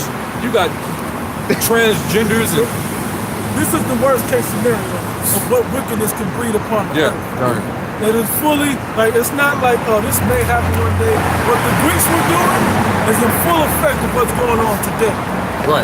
You know, of what the Babylonians were doing is in full effect of what's, like, it's a full manifestation of what they was doing from that time. Sodom and Gomorrah. Sodom and Gomorrah, Egypt. on and on and on. Even the Tower of Babel, all of it. Every wicked thing that went on in history was that full manifestation in this time period now. Exactly. You got women that this is how sick the society is, man. You'll have a woman turn into a man to deal with another man. Kind. So she could be a man but still have children. Yeah, kind, bro. And so two fathers, which is really a transgendered man with another man raising a child. confusion, man. Gender neutrality. They gonna teach their kids that they don't have a gender. Right. Yeah. That's the hurtful works that are being fulfilled, man. Okay. That's the increase, the iniquity that's abounding, man. Okay. Let's do away with genders. Let's not acknowledge the original order that the Lord set in the earth for a man and a woman to exist. Let's turn that away. Let's deviate from nature. You can't say he. You can't say he, she, or any kind of pronouns. You can't say mother or father. Right, you could just say parents. Say their name and shit. You can't put a gender on identity on anybody. Bro, Exactly. this girl at the school gonna say she don't want to be called a girl or she. She want to be identified as they. So you're plural. So you're just more than one person. So Bro. basically, you're just a demon. You got a legion. You a legion. Right. But this is what Esau then gave. This is what he gave liberty to. God. He gave power to that. With Eve being the conspirator with that. This is the works of Eve and the serpent going back in the garden. That collaboration is what brought forth the shit that we witnessing to this very day. Man. And that's why we see our women at the forefront of this wickedness, man. And you people don't really know like how Esau put out these type of things in the earth, man. He prays to Satan on the left hand side. Yep. Then he puts the curses and what you got, seances, in his media, and he puts all the different signs and stuff like that, so people can watch it on the TV and they get predictive program. No, they hypnotized, trance, yeah. That's all it is, man. Witchcraft. It's witchcraft, exactly. Second Ezra 9:5. For like as all that is made in the world had a beginning when it was just a little bit of wickedness, right? And an end, and the end is manifest. Now we've seen that small root of evil, good and evil, from then. Now it's in full blossom by the ending times of how bad things can possibly, the full manifestation of how bad things can be is what's taking place right now. And that happened. It happened prior. But what happened? The Most High destroyed the world with the flood. It saved 8 souls. And the wickedness during those times of Moses, now it is from Noah. From now, it's man. Let me say this. This isn't the height. Society has to collapse first. When there's lawlessness in the streets. When there's lawlessness, that's when it's going to be the full height and manifestation of all wickedness in the earth. People really get that cold spirit. Don't be that sedition, that cold ass spirit, which is evil. Bad time. That wicked perverse spirit. And it said, what it said, brother shall rise against brother. What it said, second Ezra, in the 15th chapter. Neighbors shall fight. They shall fight against each other like enemies, basically. Right. We're cool now. Right. The way it was supposed to be, looking after our brothers. And that's what that brother was talking about when he was saying about the brotherhood. Because things is gonna get tight, man. Yeah. When everybody's hungry and nobody got enough food to eat, are you gonna covet in that moment to get yourself a little more so you're comfortable, and make the next brother or the brother's kids or whoever a little less comfortable? Or are you gonna do the brotherly thing and make sure everybody gets something? And you talking about sedition. Yeah, it's sedition, right? Yeah, the wax of the hearts of many shall wax cold. That's for the rest of the people. Right. That's not pertaining to the brotherhood. Right. Man. That's what the brother was talking about, to remind us not to have that world. You don't have that spirit, man. Right. We can't have that. Ain't no love in the world, man. Right. These people are cold as hell. Everybody's about they self. Hey, Con, like it's selfish, man. It's an old song by I think it's Bobby Blue Bland, and it's called like "Ain't No Love in the Heart of the City." Yeah, that's like it is. That's how it is, man. Yeah, there's no loyalty, there's no trust, no nothing, man. Yeah, the Gadites, they used to say if one of the ways that you can tell that you're rich is to give to your brother. Yeah, How yeah, much you have to give. Yeah. And they called it, and they called them Indian givers. No, that term really, they put that on them, but what it was is they were the Indian givers. Yeah. When you say you was going to Indian give, that means you was going to give it to them and take it back from them. You know, you wasn't going to keep that covenant or that good, and then it's okay, they're Indian, you can just take it back, no big deal. That's really where the term came from. It had nothing to do with the way that the Indians were acting, so to speak. What was you? 40 and 34, 2nd Ezra 4 and 31. Go ahead. 2nd Ezra chapter 4, verse 31. Ponder now by thyself how great fruit of wickedness the grain of evil seed hath brought forth. Yep. And when the ears shall cut down, and the ears shall be cut down with all or without number, how great a floor shall they feel? Yeah, they're gonna feel the flow, man. That's why the Lord said, you know, the fruit is ripe for the picking right now, man. You know, it's overflowing right now. Okay, and that goes into when the Lord comes back with the angels. You know, they're gonna you know, the angels are gonna do the reaping. You know, separate the wheats from the tares, the tares, the sheep from the goats. Bro. And the first fruits, which are the righteous fruits, they're going to be gathered into the barn and saved. They're going to enter the kingdom. But the rest, you're going to get left to get burnt up. You're going to get burnt up, man. And that's when he's going to do it. That's when all that wickedness is going to be sacrificed, man. That's what's going to atone. That's what's going to appease the Most High, man. Because the Lord is appeased with sacrifice, man. Okay? So the Lord's going to come back and he's going to shed a lot of blood. That's why it talks about how the blood is going to rise to the horse's bridle. Okay? Was that Isaiah 63? Go to 5 now? Yeah, go to 2nd Ezra 5 and 1, and then go to 2nd Ezra 7. 2nd Ezra chapter 5, verse 1. Nevertheless, as concerning the tokens, behold the day. The tokens is talking about the signs. Go ahead. Behold, the days shall come that they which dwell upon the earth shall be taken in a great number, and the way of truth shall be hidden, and in the land shall be barren of faith, but iniquity shall increase above that which now thou seest, or that thou hast heard long ago. Yeah, and we're at that time, man.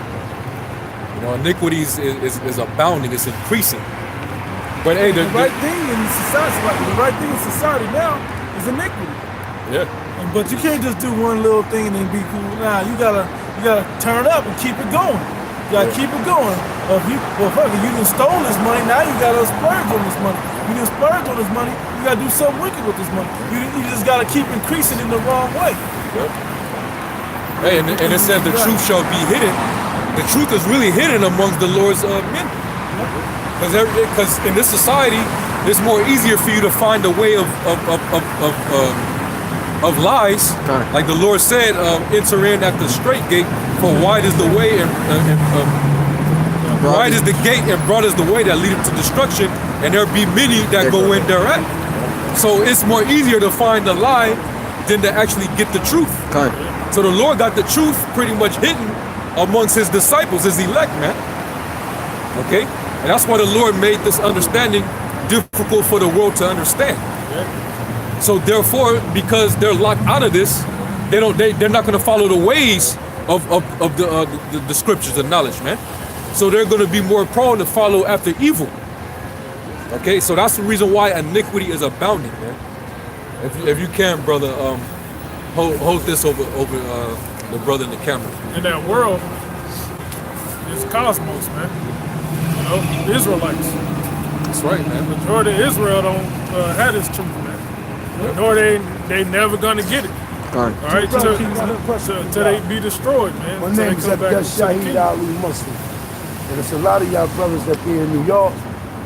Y'all are, if I'm not mistaken, just let me get it right, Black Israelites? Hebrew Israelites. Well, you know what I'm talking about. Yeah. If you ever look at the picture of Dr. King when he gave his speech in 1963 on the Capitol, remember the brothers that was in the hats that was standing behind him? There was 4 brothers that had on like, they looked like Kufis, but they wasn't. Those were black Israelites. They were Hebrewites. Look it up, brother, if you think I'm right. Oh, yeah. See, I agree with some of what y'all say, but I don't agree with everything. But don't you? For example, the first 5 books of the Bible is to Genesis, Exodus, Leviticus, Deuteronomy, and Numbers. Some of that shit is watered down by man. I'm gonna tell you why. I don't believe in none of the Old Testament. I don't believe in none of the, not the Old Testament, the New Testament. I don't even mess with that. Come on. But no, I'm saying, let us give a, you heard what you had to say, so we're going to have a dialogue here, so let us give us the opportunity to answer your question. Put it on tape, brother. So the question was, you don't believe, I didn't hear your question. You said he believes that the first 5 books of the Bible are watered down by man. No. That's why I want to make sure we got it. Correction. Okay. I said the first 5 books is Genesis, Exodus, Leviticus, Deuteronomy, and Numbers. I said I don't believe in none of the New Testament because I know that's watered down. The New Testament. Now, there are some issues in the Old Testament, which is the Torah, the Jews follow as well. It's the Torah, that's what it is. But there are some questions there that I kind of disagree with. Okay, that's what we're talking about. What are those? You know what I'm saying? And one of the questions that I disagree with, when you go back to Abraham and you go to Hagar and Sarah. Listen to what I'm saying, brother. Listen to what I'm saying. Now we listen. I'm gonna take you to something very fundamental. Abraham, so they say, he married his first sister. They had the same father but different mothers, correct? Abraham? Absolutely. Abraham married Sarah. Sarah was his sister. Yeah, that was his sister. It was his half sister, brother. Okay. They had the same father, different mothers. Because it's the time period. Brother, I know it. I'm 57 years old. I spent 50. I ain't gonna talk. I ain't gonna get it. That don't mean nothing. Right. Now, Hagar was supposed to be the living maid. She was a Philistine, which is Muslim, Islam. That was his mistress, right? No, Islam wasn't back let me then. correct you. What? Hagar was Sarah's handmaid. But still the same. Right. But still the same. It's just She was Muslim, but okay. But yes, she was Muslim. Yes, she was. All right, fine. When did Islam come about? What year? One moment, I'm gonna get to that. I don't even follow Islam that much no more, brother. I'm Pan-African. But I'm gonna get to that. What is Pan-African? I'm going to what Pan-African is. It's a unified Africa. Where's that word Africa come from? From a cracker. That's who Come on. That's who you. No, that ain't what. Brother, listen. I stopped to talk to y'all because I never talked to y'all. But let me finish my argument. Okay, then we'll answer all your questions. That's what I'm saying, brother. I see y'all all over the country, brother. And you know what? I'm not against you. I'm gonna keep it real. Yeah. We ready to pick up arms, man, and change. We gotta restart the world. This is where I'm coming from. You got a carnal mind, Yeah, man. but we're not supposed to do that. No, we gotta restart the world, We bro. gotta let the Lord do that. Well, all right, whatever. I'm not. Now, Hagar, who was impregnated by Abraham, Ishmael is his firstborn. However, he never married Hagar, but he married his sister. So the Jews believe, not you, but the crackers, they believe that Ishmael don't have any birthrights. Right. Because he was a bastard child. That's not why, but we believe that too. He was 16 years old when Isaac was born. He was just about a man. He wasn't, man. That's what I'm saying. Right. See, but the point being is to see, I see you brothers in Newark, New Jersey. I'm from Harlem. I see y'all in Harlem. I see y'all all over the country. I almost got in a beef with a brother one day out here, right? I was talking to a sister. I'm gonna keep it real with you. And he said, now he didn't know who was with me. Like right now, y'all don't know who with me. You don't know who watching me. Well, we ain't trying to fight you. I know, because you my brother. No, And I ain't trying to fight you. We're not carnal men up here, man. No, brother, we trying to get understanding. We trying to come together. Exactly. That's cool. So let me tell you what happened. The brother threatened. He said, brother, you know, I'm black Israelite. I said, so? I said, well, I'm Pan-African. I used to be Muslim, la ilaha illallah. I said, I used to be under all of that. That's when I was in the penitentiary. I got that out of the penitentiary. When I came in the street, I got the truth. So what was different between the Pan-African and Because I'm gonna tell you why, brother. The reason what attracted me to Pan-African, when they killed Gaddafi, see, Gaddafi wanted to change the currency on Europe and America. He told England he didn't want their pounds. He told America, I don't want your dollars. If you want oil, I want your gold. And the people turned on him. That brother wanted to bring that continent of Africa. He said it was for the black man. He wanted to get rid of the Chinese. The Chinese over there putting infrastructure in Nigeria, and they ain't even giving them the blueprint. They lay a seed in them in the African. That way they'll never have to leave, because they want the resources of the land. Gaddafi was saying, we got to come together. This a unified Africa, from South Africa to Algeria. This is our home. Let me ask you a question real quick. What's your nationality? My nationality, I'm Afro-Cuban. Afro-Cuban. Okay, do you my father's father's black as this jacket, and my mother's light as me. Black, but he probably close. But he not. He probably.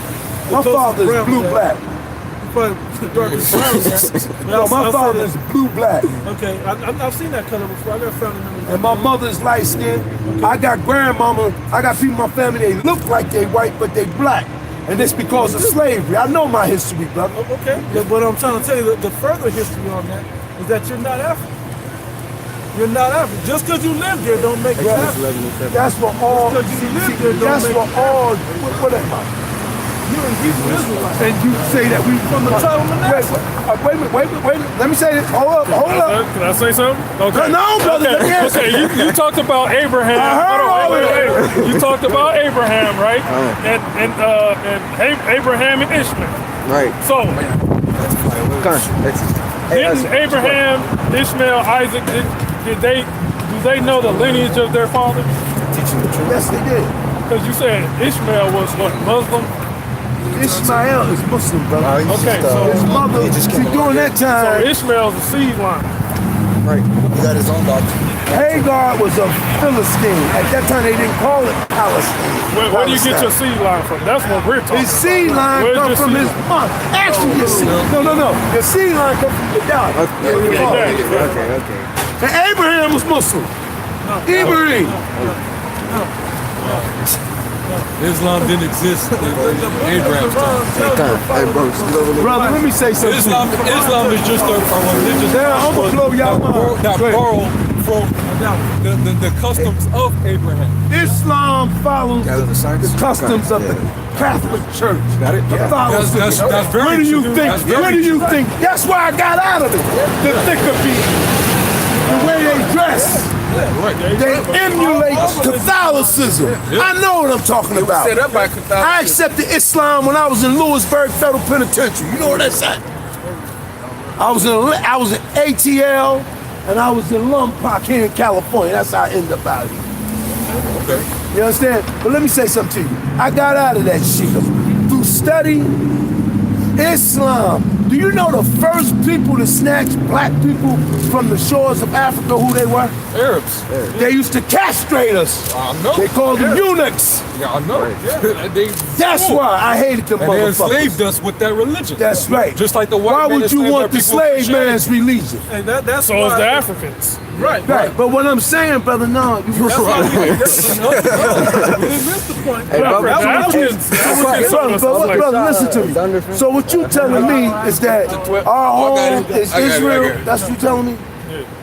So what you Our say? people fled Israel. But you got black people in Israel, they dogging them. Africa is a continent. Every so-called black person in Africa is not the same lineage. I know that. You got brown people all over the world. But Gaddafi, He wasn't no Israelite. Yeah, he wasn't one of us. He wasn't one of us. Gaddafi would tell you in a minute, I'm a black African. He was light He can skinned. say that. He can say But that. Gaddafi was for us. No, He wasn't for us. What? He wasn't for us. He wasn't for us. and I'm going. He He was for gave him. free oil to Hugo Chavez. You know who is Hugo Chavez? Jake. He's a Jake. Do you know who Hugo Chavez is? Yes. How Hugo Chavez in Venezuela, Venezuela, yeah. Gaddafi, they gave oil to poor people. And the people that didn't have jobs, he gave them allowances every month. He gave them $3,000.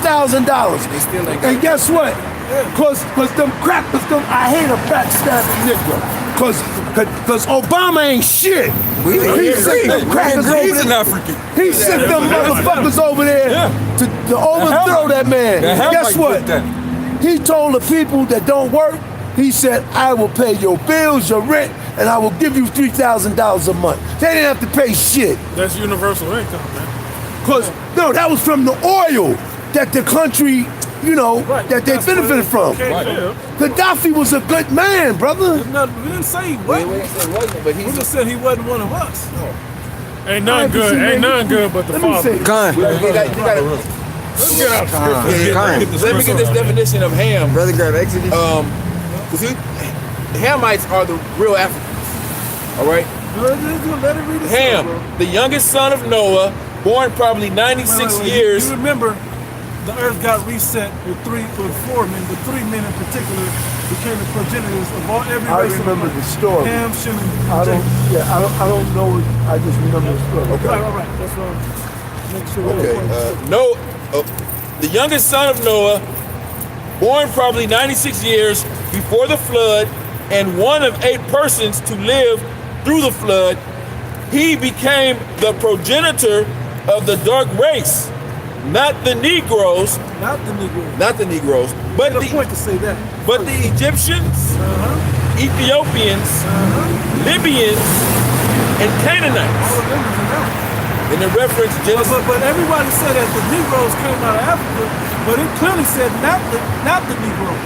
Because when you trace back what the Negroes were before they were in Africa, where were they then? So-called Negroes. So-called. You got over I just asked you a question. 50 billion black people in Africa. I just asked you a question. We ain't gonna fit no 50 billion Same people in ones that got Israel. into slave shit, where were they before they lived in Africa? And why did they go down into Africa? I got 2 questions. Now I'm gonna share. I don't know. I don't know that answer. Let us answer But I'm that. gonna say this. Can we answer that question? I said I don't know that So answer. we're gonna We're going to answer it to edify, for edification for the family. The people prior to the so-called Africans, you call Africans, the blacks, prior to living in Western Africa, they fled from Roman persecution from Titus and Vespasian, from Flavian dynasty, out of the land of Israel. They fled to parts of Europe, parts of Western Africa, and parts of Asia. And Elijah Muhammad taught that. Yes, he did. He learned that from the Israelites. yes, he learned all. Elijah Muhammad taught from the Bible. The Quran referenced the Bible. What's the second largest black nation in the world? Black people you keep talking about. You gotta understand, my man. go by sea lines. There's no such thing as black people. When I say people of color, what's the second largest black people of color continent in the world? Do y'all know? It's Brazil, other than Africa. But let me say this, But brother. you know, Brazil was where they They jumped off the boat because they thought they were going home. They jumped. They were the first slaves who were brought to Brazil. On the transatlantic. Look, there's right there. That was on the transatlantic slave. The first slaves wasn't They were 1600s. brought- The first slaves was England and Yeah, but they were brought. Portuguese. It shows they were brought down West Africa. Okay, brother. And then Brought to Africa. Hey, brother, you know what? I would like to have some of that, brother. You take a picture of it. Take a picture. I want to get some of that. But I want to,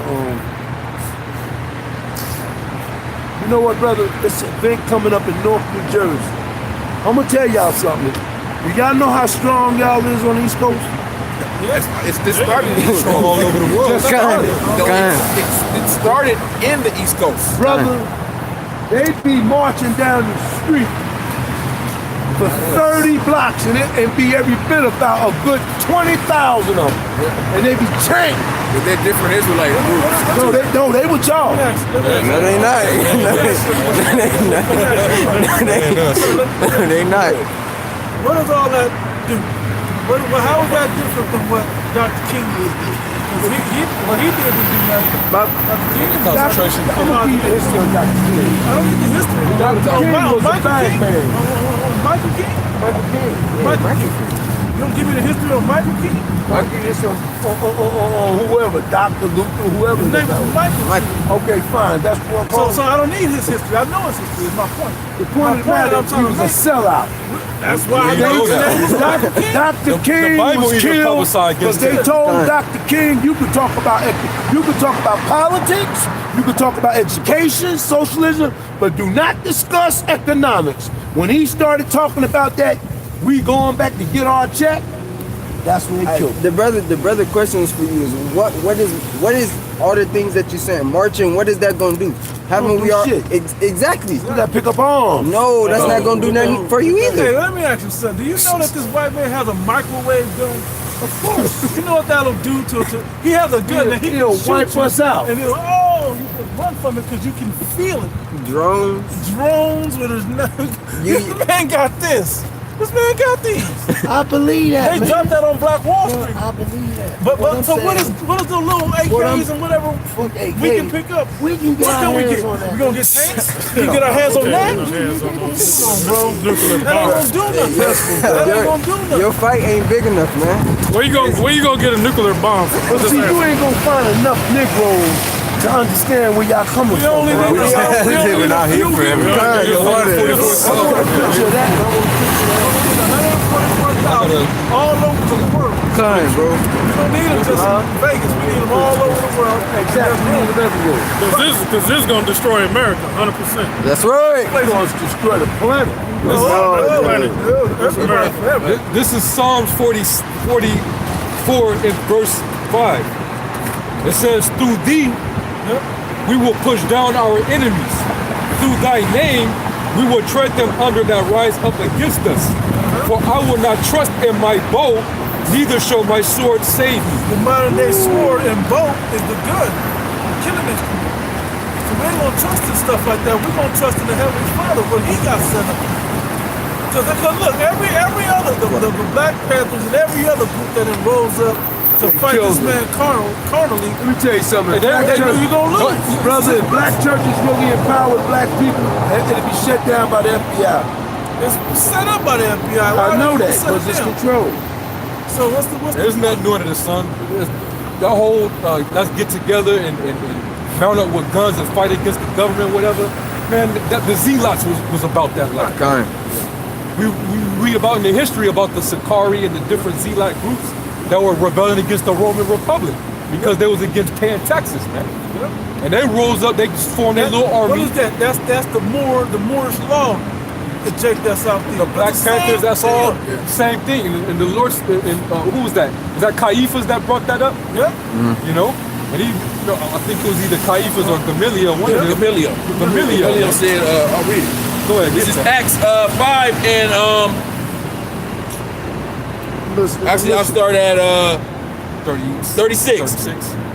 For before these days rose up Theudas, boasting himself to be somebody, to whom a number of men, about 400, joined themselves, who was slain. Here's the problem with that raise up arms movement. Everybody's cool with raising up arms, but ain't nobody want to die. That's right. So that ain't gonna work. Nobody want to die. Nobody want to be that one victim. Nobody want to be the first nigga shot down. Ain't nobody everybody else gonna be shot down. Nobody want to be that guy. Theudas had 400 men that were trying to rise up against the Roman Empire, the government. So look what they did to him in 1799, 1802. The Haitians tore their ass up, didn't they? Look at the Haitians now. Yeah. They can't get nothing. And what did they use? The water. What did they tap into to win that? Dark magic. Voodoo. But they still should have did what they did. It wasn't for. It wasn't. It wasn't the They time. lost. They ultimately lost. They may have won those battles, but they lost the war. Kind. They still was in debt to the French. Hey, I'm gonna give you a hip hop terminology real quick. A semblance of hip hop. Nas and Jay-Z did a battle in the early 2000s. I remember. I'm from New York, brother. I know, that's why I'm bringing this up to you. Give me them pictures, brother. Nas lit him up with Ether, right? But who won that battle? Jay-Z won that battle. Hold it up, brother. That's the equivalent. Better hold straight. I want all of it.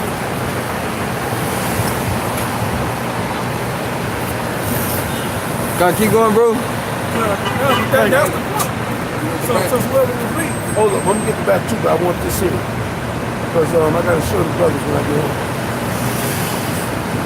I'm gonna tell you something, y'all some deep brothers, man. I applaud y'all, brother. I stopped here just to challenge y'all, brother. I know more than you think, trust me. And all, as many obeyed him, were scattered and brought to naught. After this man rose up Judas of Galilee in the days of the taxing and drew away much people after him. He also perished, and all, even as many as obeyed him, were dispersed. Scattered. Are y'all peaceful, brothers, man? Y'all peaceful, brothers. Yeah, we not carnal men. That's part of the fruits of the spirit. Then that. And now I say unto you, refrain from these men and let them alone.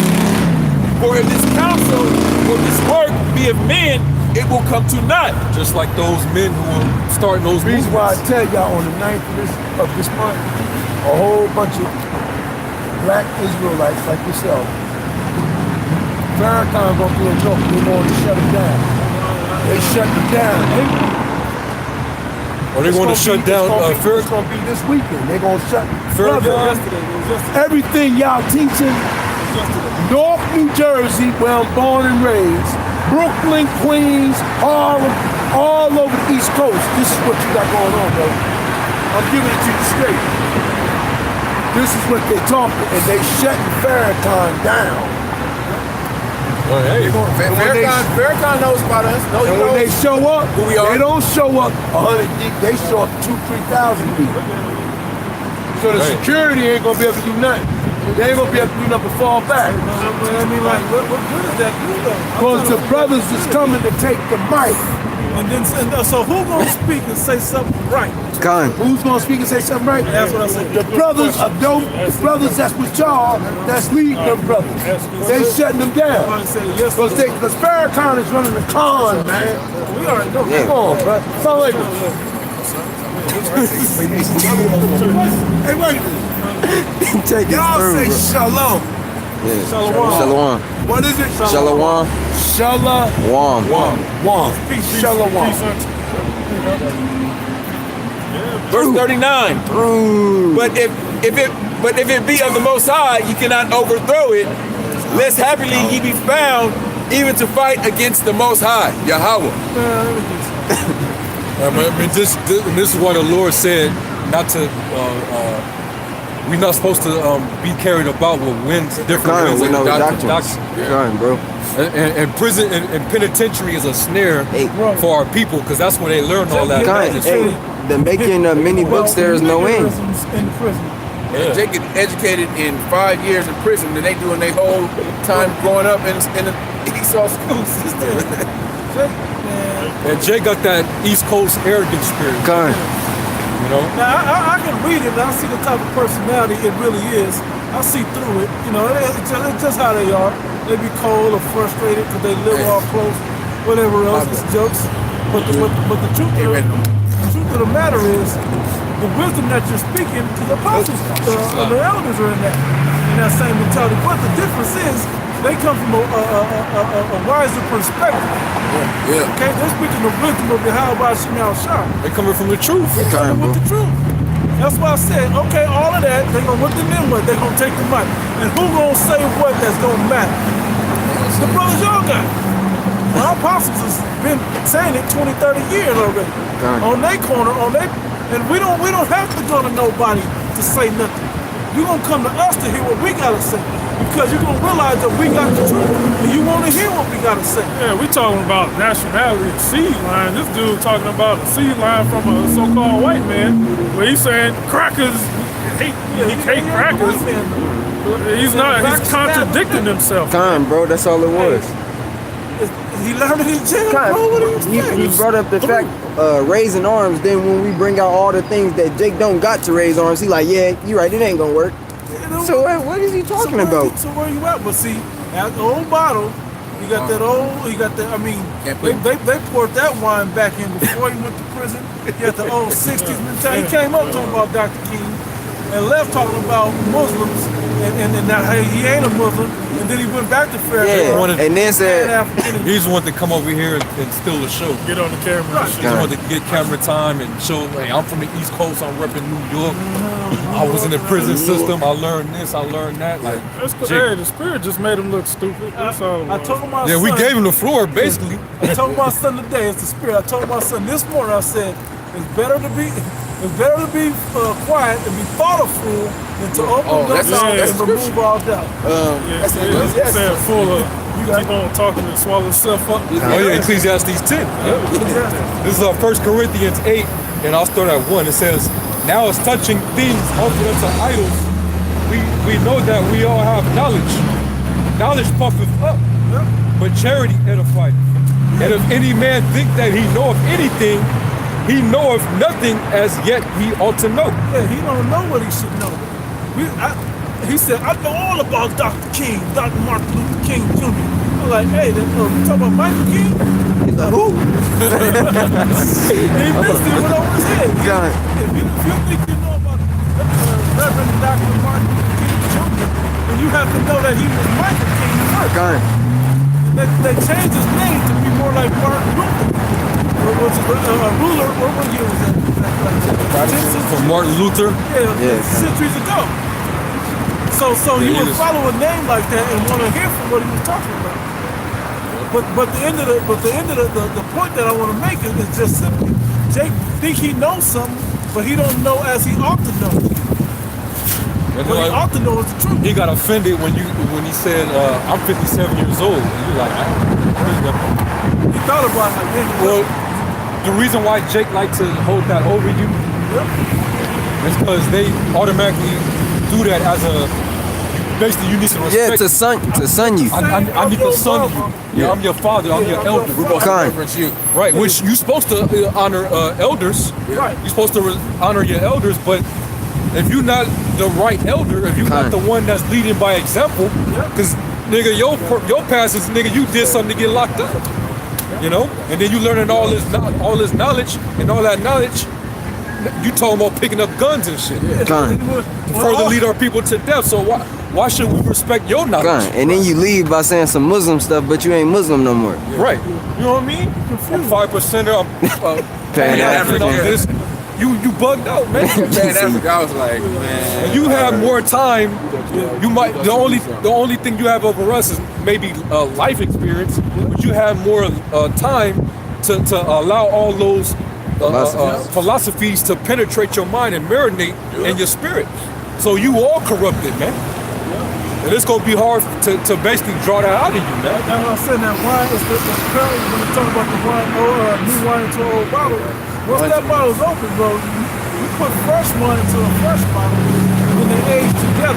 Once that's out, that's into that bottle, because it was made out of a flagon or a skin. Wine skin, yeah, that you got off of an animal. And you sold together, poured the wine in there, and let them age together.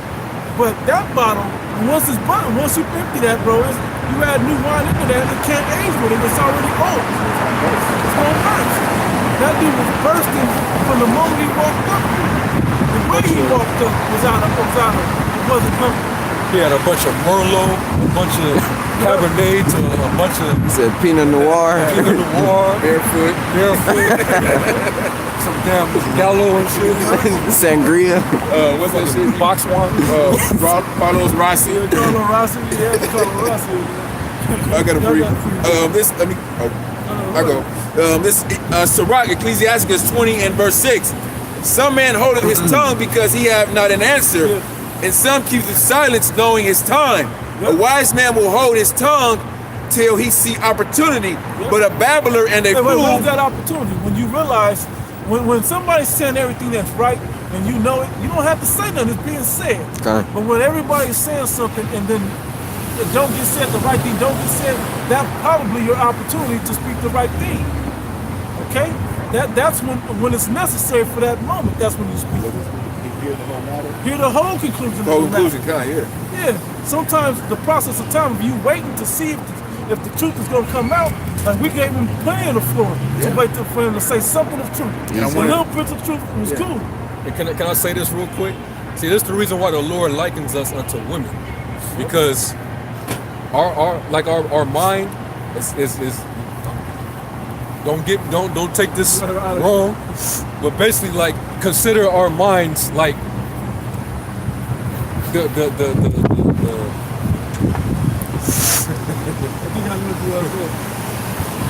that's the reason why the Lord calls us chaste virgins. You got the chaste virgins, and then you got the polluted women. We ain't gonna let nobody get through. We ain't letting nothing penetrate because we know if anything gets in there, it's gonna pollute us, and it's gonna leave traces of it in us.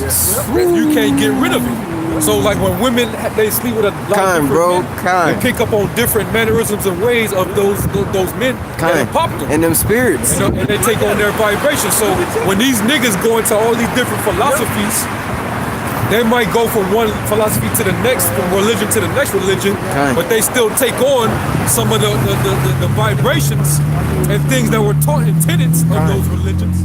And it just stays within their psyche. It becomes a part of them. It becomes a part of them. So that's why he claimed that he wasn't a Muslim no more, but you still, bro. You still talking Muslim talk, man. You know, that's what happened. That's why that's why we're supposed to be pure, man. So the wise virgins. They're found with no gall in their mouth. Okay, their conscience isn't seared with these philosophies, man. You said you had a scripture. Isaiah. Let me finish this is the end part of this one. Okay. But a babbler and a fool will guard no time. Yeah, he just wanted to hear himself talk, man. I want y'all to know that I know something. That's what Jake like to do. It's all an ego thing. That's it, bro. Jake didn't come up here because he really had sincere questions to learn. Because every question that he had to make sure he jump on top of that, and then next thing you know, we going somewhere else with it. You see what I kept asking? I was waiting for the question. Where's the question at? Yeah, exactly. He didn't have a question. He didn't. That's why he's lost, man. He's stuck in his ways, man. Go ahead, bro. Isaiah 1:21. How is the faithful city become an harlot? It was full of judgment. Righteousness lodged in it, but now murderers. Thy silver is become dross, thy wine mixed with water. Thy princes are rebellious and companions of thieves. Everyone loves his gifts and follows after rewards. African, Cuban, brother. Yeah, my daddy's black as his Gaddafi gave them oil and $3,000. That nigga Obama. Yeah, he was trying to find a way in. Yeah. He was double. that gotta work. He said. They judge not the fatherless, neither does the cause of the widow come unto them. Therefore, thus saith the Lord. Hey, the cause of the real widow is Israel. When you other groups, Pan-Africans, all the groups that he belonged to, when are they ever gonna heal our people or have something for the future for our people? That's why we gotta take up arms. We're gonna lose that war. Why would we take up arms? How does that separate you from the Black Panthers? Yeah. Right. It's the same shit.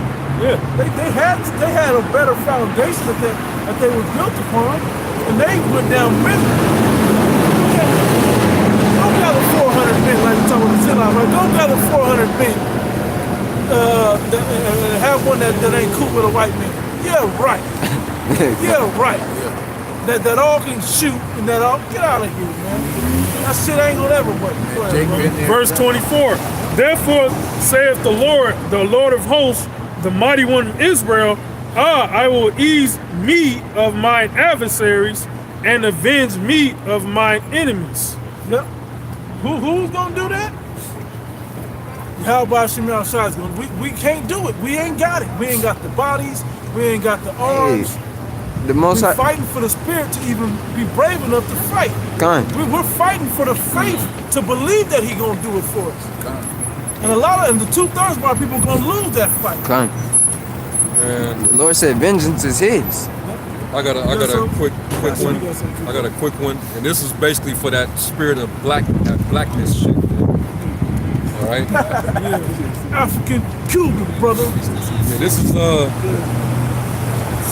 a lot.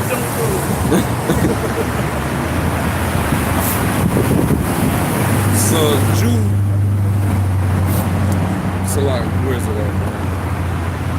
This is Jude 1:13. It says, "Raging waves of the sea, foaming out their shame, wandering stars, to whom is reserved the blackness of darkness forever." I gotta bring that scripture out every time they come with that black shit, man. That African black shit. This black. Yeah, he blue black. Blue black. That ain't this black. Ain't no man on the earth this black, man. He was exaggerating. Right. He was in the Navy? Come on, man. Yeah, he was exaggerating, man. Look like a white one. Go ahead. This for what he said that we need to rise up in arms. Yep. This is 2 Corinthians chapter 10, verse 3. Yep. For though we walk in the flesh, we do not war after the flesh. Yep. Hey, cause we gonna lose that every time. Hey, even if we win the battle, a couple of us get shot. If our leaders get shot, we don't have no direction. Like, we can't win a physical war without winning the spiritual war.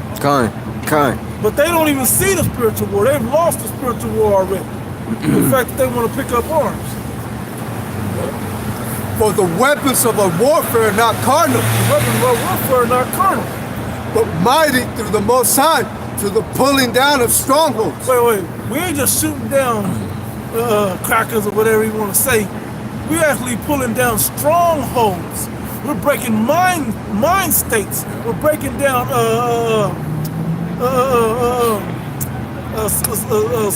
societal foundations. Okay, things that are established in society. We break down these holidays.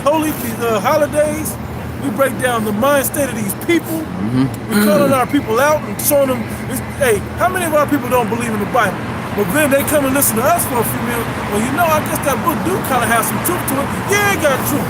Taking you back to kindergarten, learning your colors all over again. I mean, he couldn't really produce what part of the Bible was really yeah, he never said nothing. Watered down. He really didn't say nothing. He just went into the story of Abraham, which I mean, he didn't show anything that was right. He didn't show nothing. All he spoke was about Hagar and Abraham. Yeah. They were Muslim. They were Muslim. No, they wasn't Muslim.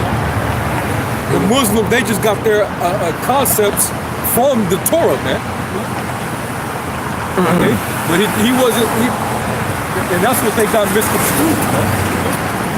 You know? But here's the difference, and here's the main problem with our older men of our nation. Y'all don't know shit. Y'all don't know shit. I'm gonna just say it plain, hate me, whatever. Y'all, once you really got some substance of information with truth behind it, on a higher spiritual level, we'll listen. That's why we listen to the apostles. You think we ain't got drunk ass uncles? No, you think we ain't got drunk uncles that tried to break down things to us? Come on, man. You got it right. You said right. brown. Fuck out of my country. You got it right. You said brown. Look at it right now. Hopefully they run his ass Oh, over. Lord willing, man. Let him keep getting over.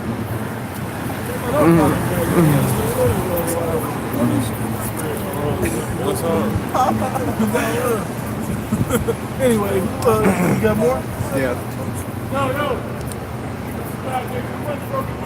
Read that, bro. Read that. Verse 5. They the same. They the same. Look, both of them walking in all kinds of traffic. I'm going to read it off the top. The 2 Corinthians chapter 10 and verse 3. For though we walk in the flesh, we do not war after the flesh. For the weapons of our warfare are not carnal, but mighty through the Most High to the pulling down of strongholds. Casting down imaginations and every high thing that exalted itself against the knowledge of the Most High. Well, it's crazy, we ain't saying shit, but we're breaking down the strongholds, that anything that exalted itself up against the knowledge of the Most High. That's why when the Mr. African Cuban came up, he was like, this will work. No, this will work. No, this will gotta be something good. No, I know this. You don't know that. What about this? You don't know that, so you don't know shit. Well, he just kept trying to find his way, and he can't find a way in. Because everything he was bringing exalted itself up against the knowledge of Yahweh Shemel Shah. Until you say something that line up with that, Obama's a coon and he's a puppet. Okay, we'll go with that. That's low level, but we'll go with it. We'll give you a brownie point for that. But say something better than that. What future does anything you believe in have? Name a future of anything. Ignore this dude. He's about to get ran over by a car. Ignore that dude. All right, go. That's one more. And bringing into captivity every thought to the obedience of Yahweh Shai. And bringing into captivity every thought of the obedience. That's why we have no problem defending Yahweh Shemel Shai, because we're captive to his thoughts. And we're obedient to his thoughts, to his spirit. For anything that come up against it. You got something else? You got two of them. Yeah, this, because he pretty much made a fool out of himself. This is okay, good. I know what you got. Go read it. Ecclesiastes chapter 5, verse 1. One of my favorites. Keep thy foot when thou goest to the house of the Most High. And he came up running his mouth. And be more ready to hear than to give the sacrifice of fools. That's the precept to the one you read. Ecclesiastes 10. 20. Surah 20. Yeah. That's why I had you read it, because I knew you were going to. For they consider not that they do evil. Keep reading. Be not rash with thy mouth. He came up rash with his mouth. And let not thine heart be hasty to utter anything before the Most High. Now, if you're a bystander watching what took place when the Afro-Cuban came up, right? Think about what that really looked like. I think that's why he realized how foolish he looked. I realized, damn, these young men are more mature than me. Let me get my ass up the block. Because we sit up here, we gave him the floor because of his age and to see if he actually knew something. And he acted a damn fool up here like a kid that don't know nothing. And we stood up here, no, you're wrong. We spoke from a position of authority. He was like, no, he couldn't even refute that when we said no to things. He went with it because he knew we knew. But he was the kid up here. We were the elder and the grown up. That's a lot of that going on in our nation of people. The people that are of age need to be taught again. They're not even they're like below novices. They're still spiritually dead. Yep. Sirach 42 and 8. Be not ashamed to inform the unwise and foolish, and the extreme aged that contend with those that are young. That's Sirach 3? No, Sirach 42. 42, okay. Somebody get Sirach 3. It says, thus shalt thou be truly learned and approved of all men living. And then one in Sirach 3. Wisdom is not let the time of That's Wisdom of Solomon 4. Wisdom of Solomon 4 and 8. It's Wisdom of Solomon chapter 4, verse 8. For honorable age is not that which standeth the length of time, nor is it measured by numbers of years, but wisdom is the gray hair unto the men, and unspotted life his old age. When Yahushua was 12, in the synagogue with the elders, the chief priests being the elder. And the questions he asked them marveled the elders. And what's funny was I know they probably felt like he was questioning them like they didn't know. Yeah, right. He thought so. He was bold. Yeah, he was like, so tell me what happened with reincarnation. Like, what? I didn't even know that. You know, like we probably hit him with heavy stuff. Yeah. They had to really think about the deeper answers there. Nobody asked a question like that. He was bold but humble at the same time. Yeah, because he spoke from the position of a child. He wasn't trying to son him. Right. But he was just, Yep. There's a way to do that.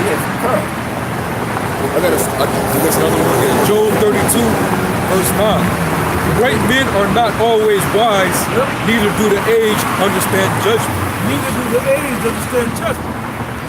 Now, y'all, you go ahead and there's thousands of brothers, man, going to take the mic from me. Okay, and then what? Hey, didn't Farrakhan say didn't Farrakhan say at the last Black Man March Yeah, that kind.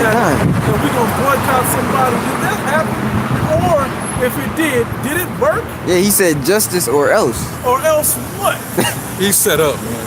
We're going to boycott. And he said that, look, we're going to boycott. He said that. Boycott what? He said that we're the children of Israel, but so what? But he's still pushing Islam. God. If we Israelites, why the fuck were you still dealing with Islam? Stop pushing that because he can't. He's controlled to confuse you, Jakes. Like, yeah, man. Yep. You know, he's gonna give you some truth, half truth, but he's there to put that you know, and to tell a mix good that lie, leaven in it. To tell a good lie, you gotta know some truth in it. Because the truth is what's gonna capture people, and then the lie you're gonna be like, well, okay, that makes sense, which makes it a complete lie. When you tell a lie, you gotta tell another lie to cover it up. Yeah, you're gonna keep trying to cover that lie. Hey, look at Nate. The more Nate lied, the more he lied, the more he gotta change his doctrine. You keep asking more and more. So okay, so this, then what about this? And so that, then what about that? And he can't say nothing. Yeah, man. Stuck. You know that, Salaki, not to change the subject, but you see why there's a wedding, the first wedding at the Passover that he's about to throw, right? That's to cover up all the other shit. That's not the time or place to be throwing, to be having a wedding. Let them wait the 8 days and then have the wedding. That can't happen? Wait. Just wait a week, bro. We said that the other night. And Yahweh Shai being in that little small room, and there's people outside that's ready to come and get him. You know, you got Edomites waiting outside ready to come and snatch you up and give you up to be killed. Are you gonna be in there celebrating and partying and turning up? Or are you gonna actually be in the spirit of heaviness? Yeah. Are you going to be in the spirit of the house of mourning, penitence? You know, well, that explains the spirit that's with them. But they're not of this. They don't have the spirit of Yahweh Shai, man. Those are not the Lord's. Those are not His disciples, man. And they come in the name of another deity anyway. Okay. But every now and then they want to slip the true name up in there, man. But that's confusion. You leading our people to death, man. Yeah. You know, that dude, Deacon ASAP, he slipped the name Yahweh Shai. It was something that he was saying. He actually said the name Yahweh Shai, man. But then still turn around in the same sentence and say Christ. Those are two. Those are not the. That's not the same entity, man. Okay. No. And our people are past the name Christ. They can hear Yahweh Shai. Plenty of videos that edify you on the name being Yahweh Shai. They're trying to pull that ploy that we don't use the name because our people don't understand it. Their job is to teach. Their job is to teach it. But it says no man knew it. Why you got all these excuses not to do it? That's all an excuse. Why you got excuses not to do what the right thing is to do? And they butcher the doctrine while they're doing it. Yep. Saying, oh, this doesn't mean this, and he would say he was going to turn to us a pure language. We don't have it yet. Let's if y'all got anything we can start closing up. I kind of had a brief of that. This is, I think you read this too. Proverbs 16 and 25. There is a way that seemeth right unto a man, but the end thereof are the ways of death. Yeah. It tells you that in Proverbs, the 7th chapter, that strange woman, which is a metaphor for strange philosophies.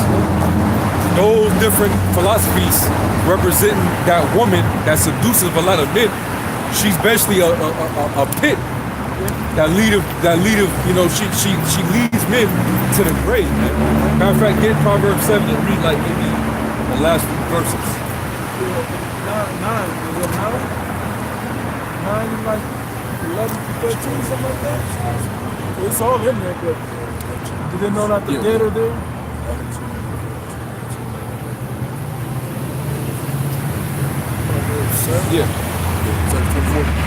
It's Proverbs 7 and 24.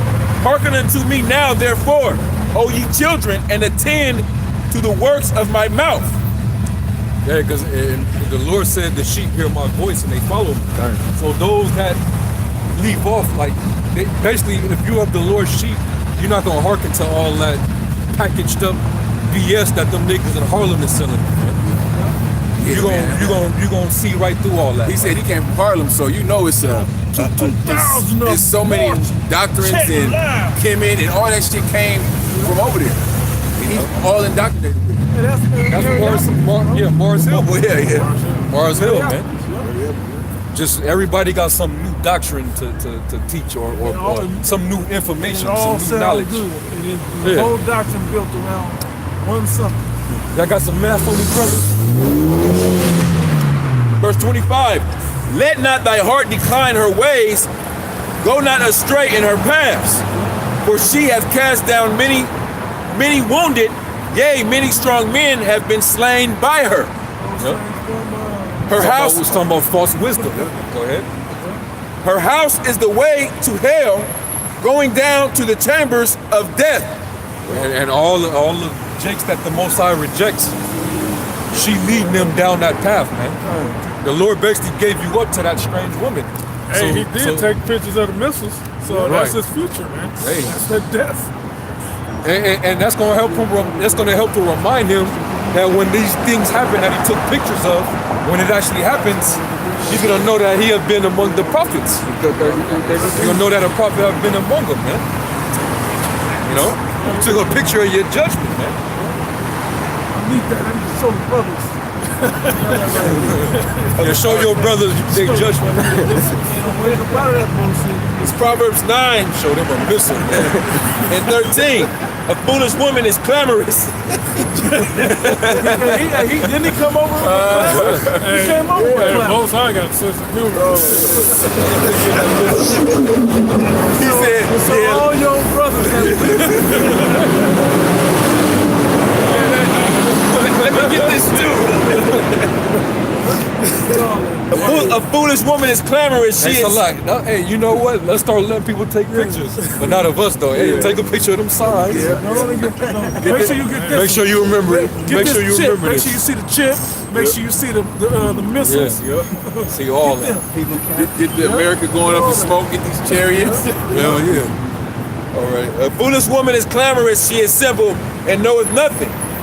For she sitteth at the door of her house on a seat in the high places of the city to call passengers. He named the place where all this go on, which we know a lot of information came out the northeast, the East Coast. Yeah, it did. A lot of There's information. truth. Yeah, there's truth came out of there. Yeah, it was part of it also. But a lot of bullshit was mingled around it too. Okay, so it looked good. It looked good coming. When you say New York, New Jersey, Harlem, Brooklyn, and Queens, he named all these cities that's supposed to instantly give credibility to whatever come out of there. Man, truth is what I want to know. Tell me something truthful out of it, and then I'll know you got some. Right? But that's how a foolish woman is sitting on that high place in the city, calling passengers. Because I'm from Harlem, because I'm gonna bear arms, because I'm gonna entice you with carnality or whatever else. Go ahead. to call passengers who go right on their ways, whoso is simple. Those that just know the society is bullshit and they want something better. That's how these other groups catch people. They know Jake wants something better. And like, think if it was only great millstone Israel, or that doctrine of great millstone Israelites out there, right? And every time Jake frustrated and fed up with the world, they came across Jake and would come to the Israelites, tell them, teaching them the truth. There'd be way more brothers in camps, right? Because if that was it, but it has to be all that clutter and BS and distraction and false paths and the broad way has to be there. So you had what seems to be an opportunity to choose right and wrong. So when you choose, either you choose wrongly because something's wrong in you that led you down that wrong path. Something that you liked about the road that led you down the wrong way. Because they have what the scriptures call it, itching ears. Yeah. Jake like that, there's something about the world, an element in the world that he ain't gonna give up. Yeah. I guarantee you, hey man, you making money? Yeah, I'm making money. Brother, I'm making money. I got white man face up, going to whatever you talking about. So you gonna quit your job and go pick up and shoot up people? Well, give them my money, you know? Like, you don't see the bad in the other part of that either? Jake is like that. They gravitate to things of the world that they don't want to give up. That's why you choose these other Israelite camps as well. If you like music, I'm gonna go to the groups that got music groups. I can start a rap career in Israel. And I got a subject now because I can rap about the Bible. You can't have one foot in the world and one foot in the truth. You cannot serve the Most High Amendment. Ultimately, the Lord basically, the Most High made it that way, So the election have obtained it and the rest were blinded. There's levels, like we always read about, we said, the first y'all that scared go home, the next that laugh like a dog, okay, talking about getting it, right? Well, it's the same thing. He do different levels of sifting to get rid of you people, man. Yeah, you believe in the truth, but you don't believe in the how about Chanel shot. You believe in the truth, but you don't believe in confusing the faces. Whatever level that don't believe at all can't make it. Whoso is simple, let him turn in hither. And it takes somebody simple to get caught up in these BS. How do you change your doctrine 8 times in one conversation where you end up back at your first doctrine? Yeah. You ended up with your first doctrine. he did that. He did do that. We went back and forth a couple times. I'm Muhammad Akbar, something like that. That was his name. Yeah. That's why I'm a Muslim. I ain't a Muslim no more. He a Muslim. He was for us. But I'm Pan-African now. But now I'm Pan-African. And the reason I like that, well, I know it's the white man cracking, but that's why I'm Muslim now, because man, get out of here. Okay, bro. Whoso is simple, let him turn hither. And as for him that wanted understanding, she said to him, stolen waters are sweet, and bread eaten in secret places is pleasant. Hey, it's bullshit right here, man. Come get some. It's hot and ready and delicious. Eat, drink, and be merry. Come get the bullshit, man. I got a bunch of bullshit for you. Come get it, man. That's what's up. But he knoweth not that the dead are there, and her guests are in the depths of hell. There it is.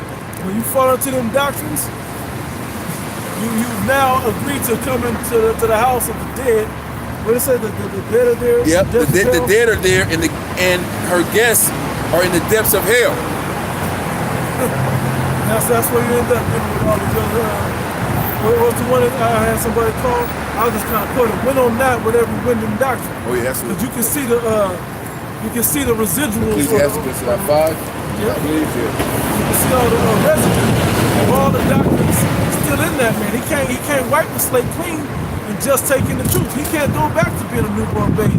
Just take the truth. Get this real quick. Proverbs 22 and 14. Yep. The mouth of strange women is a deep pit. He that is abhorred of the Most High shall fall therein. You know what? To train our child since 7 years old. This is why we have to train our children from the young age, so they don't go with these other doctrines and become and have them. I want to be Pan-African. They well, you were showing me how to be a Muslim, but then, so they don't have all that. You just teach the truth from the beginning. They only know it. Yeah, that was a cold scripture because if the Lord allow you to be a victim of that woman, the Most High abhor your ass, man. Read it again, bro. Proverbs 22:14. The mouth of strange women is a deep pit. Yep. He that is abhorred of the Lord shall fall therein. Yep. He that is detested. Hey, Most High detests 2/3 of his own people. He's gonna send you in the midst of false prophets. He's gonna allow you to be led astray by false prophets. If the Lord abhors you, man, you're gonna be brought into Islam or whatever fancy talking nigga that has $1 million vocabulary. You're gonna be pulled by a guy like that, I wanted man. to ask me so bad about Romans 16 and 18, for they serve not our Lord Yahweh Shai, but their bellies, and by fair speeches,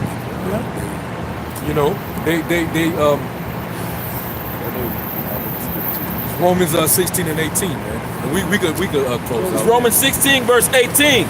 For they are such serve not our Lord Yahweh Shai Hamashiach, but their own bellies, and by good words and fair speeches deceive the hearts of the simple. Yep. Fair speeches, man. They speak real. They could talk a good one. Like them dudes out in Harlem, them dudes, they know how to talk, man. They got the gift of gab. There's something about New Yorkers. They got the gift of gab. Yeah. They speak with authority. That's what it really is. Yeah. Like they know something. But it's easy for them to swirl your ass into the abyss. You know, if you ain't careful, man. You ain't listening. And that's why he was just hitting buzz terms and words, hoping one of them would pique interest with us. And none of them did because there was nothing behind them. And we knew all your shit. Yeah. We know the truth about what you trying to bring up like you know. We actually know the truth of it. Yeah, man. But hey, if you love the Most High, the Lord he ain't gonna allow you to go in, man. Okay? Go ahead. Wisdom of Solomon 1 and 3. For forward thoughts separate from the Most High, and his power, when it is tried, reproveth the unwise. This is the final power. For unto a malicious soul, wisdom shall not enter. That when you said he's abhorred and undesirable, that's what that is, because you have a malicious soul. There's something about you that's wrong. Amen. Uncleanness in your spirit. Yeah, it's uncleanness in your spirit, man. Yep. It says, nor dwell in the body that is subject to sin. That's it. Yep. And even if you do have the truth, if you got uncleanness in you, the spirit will leave you, man. The Lord will take the spirit away from you. So that's why right now we coming in the time of the Passover. Hey, whatever leaven that you got, man, you better cast that out, man. Yep. Okay? Because we every year, it's that spring cleaning season.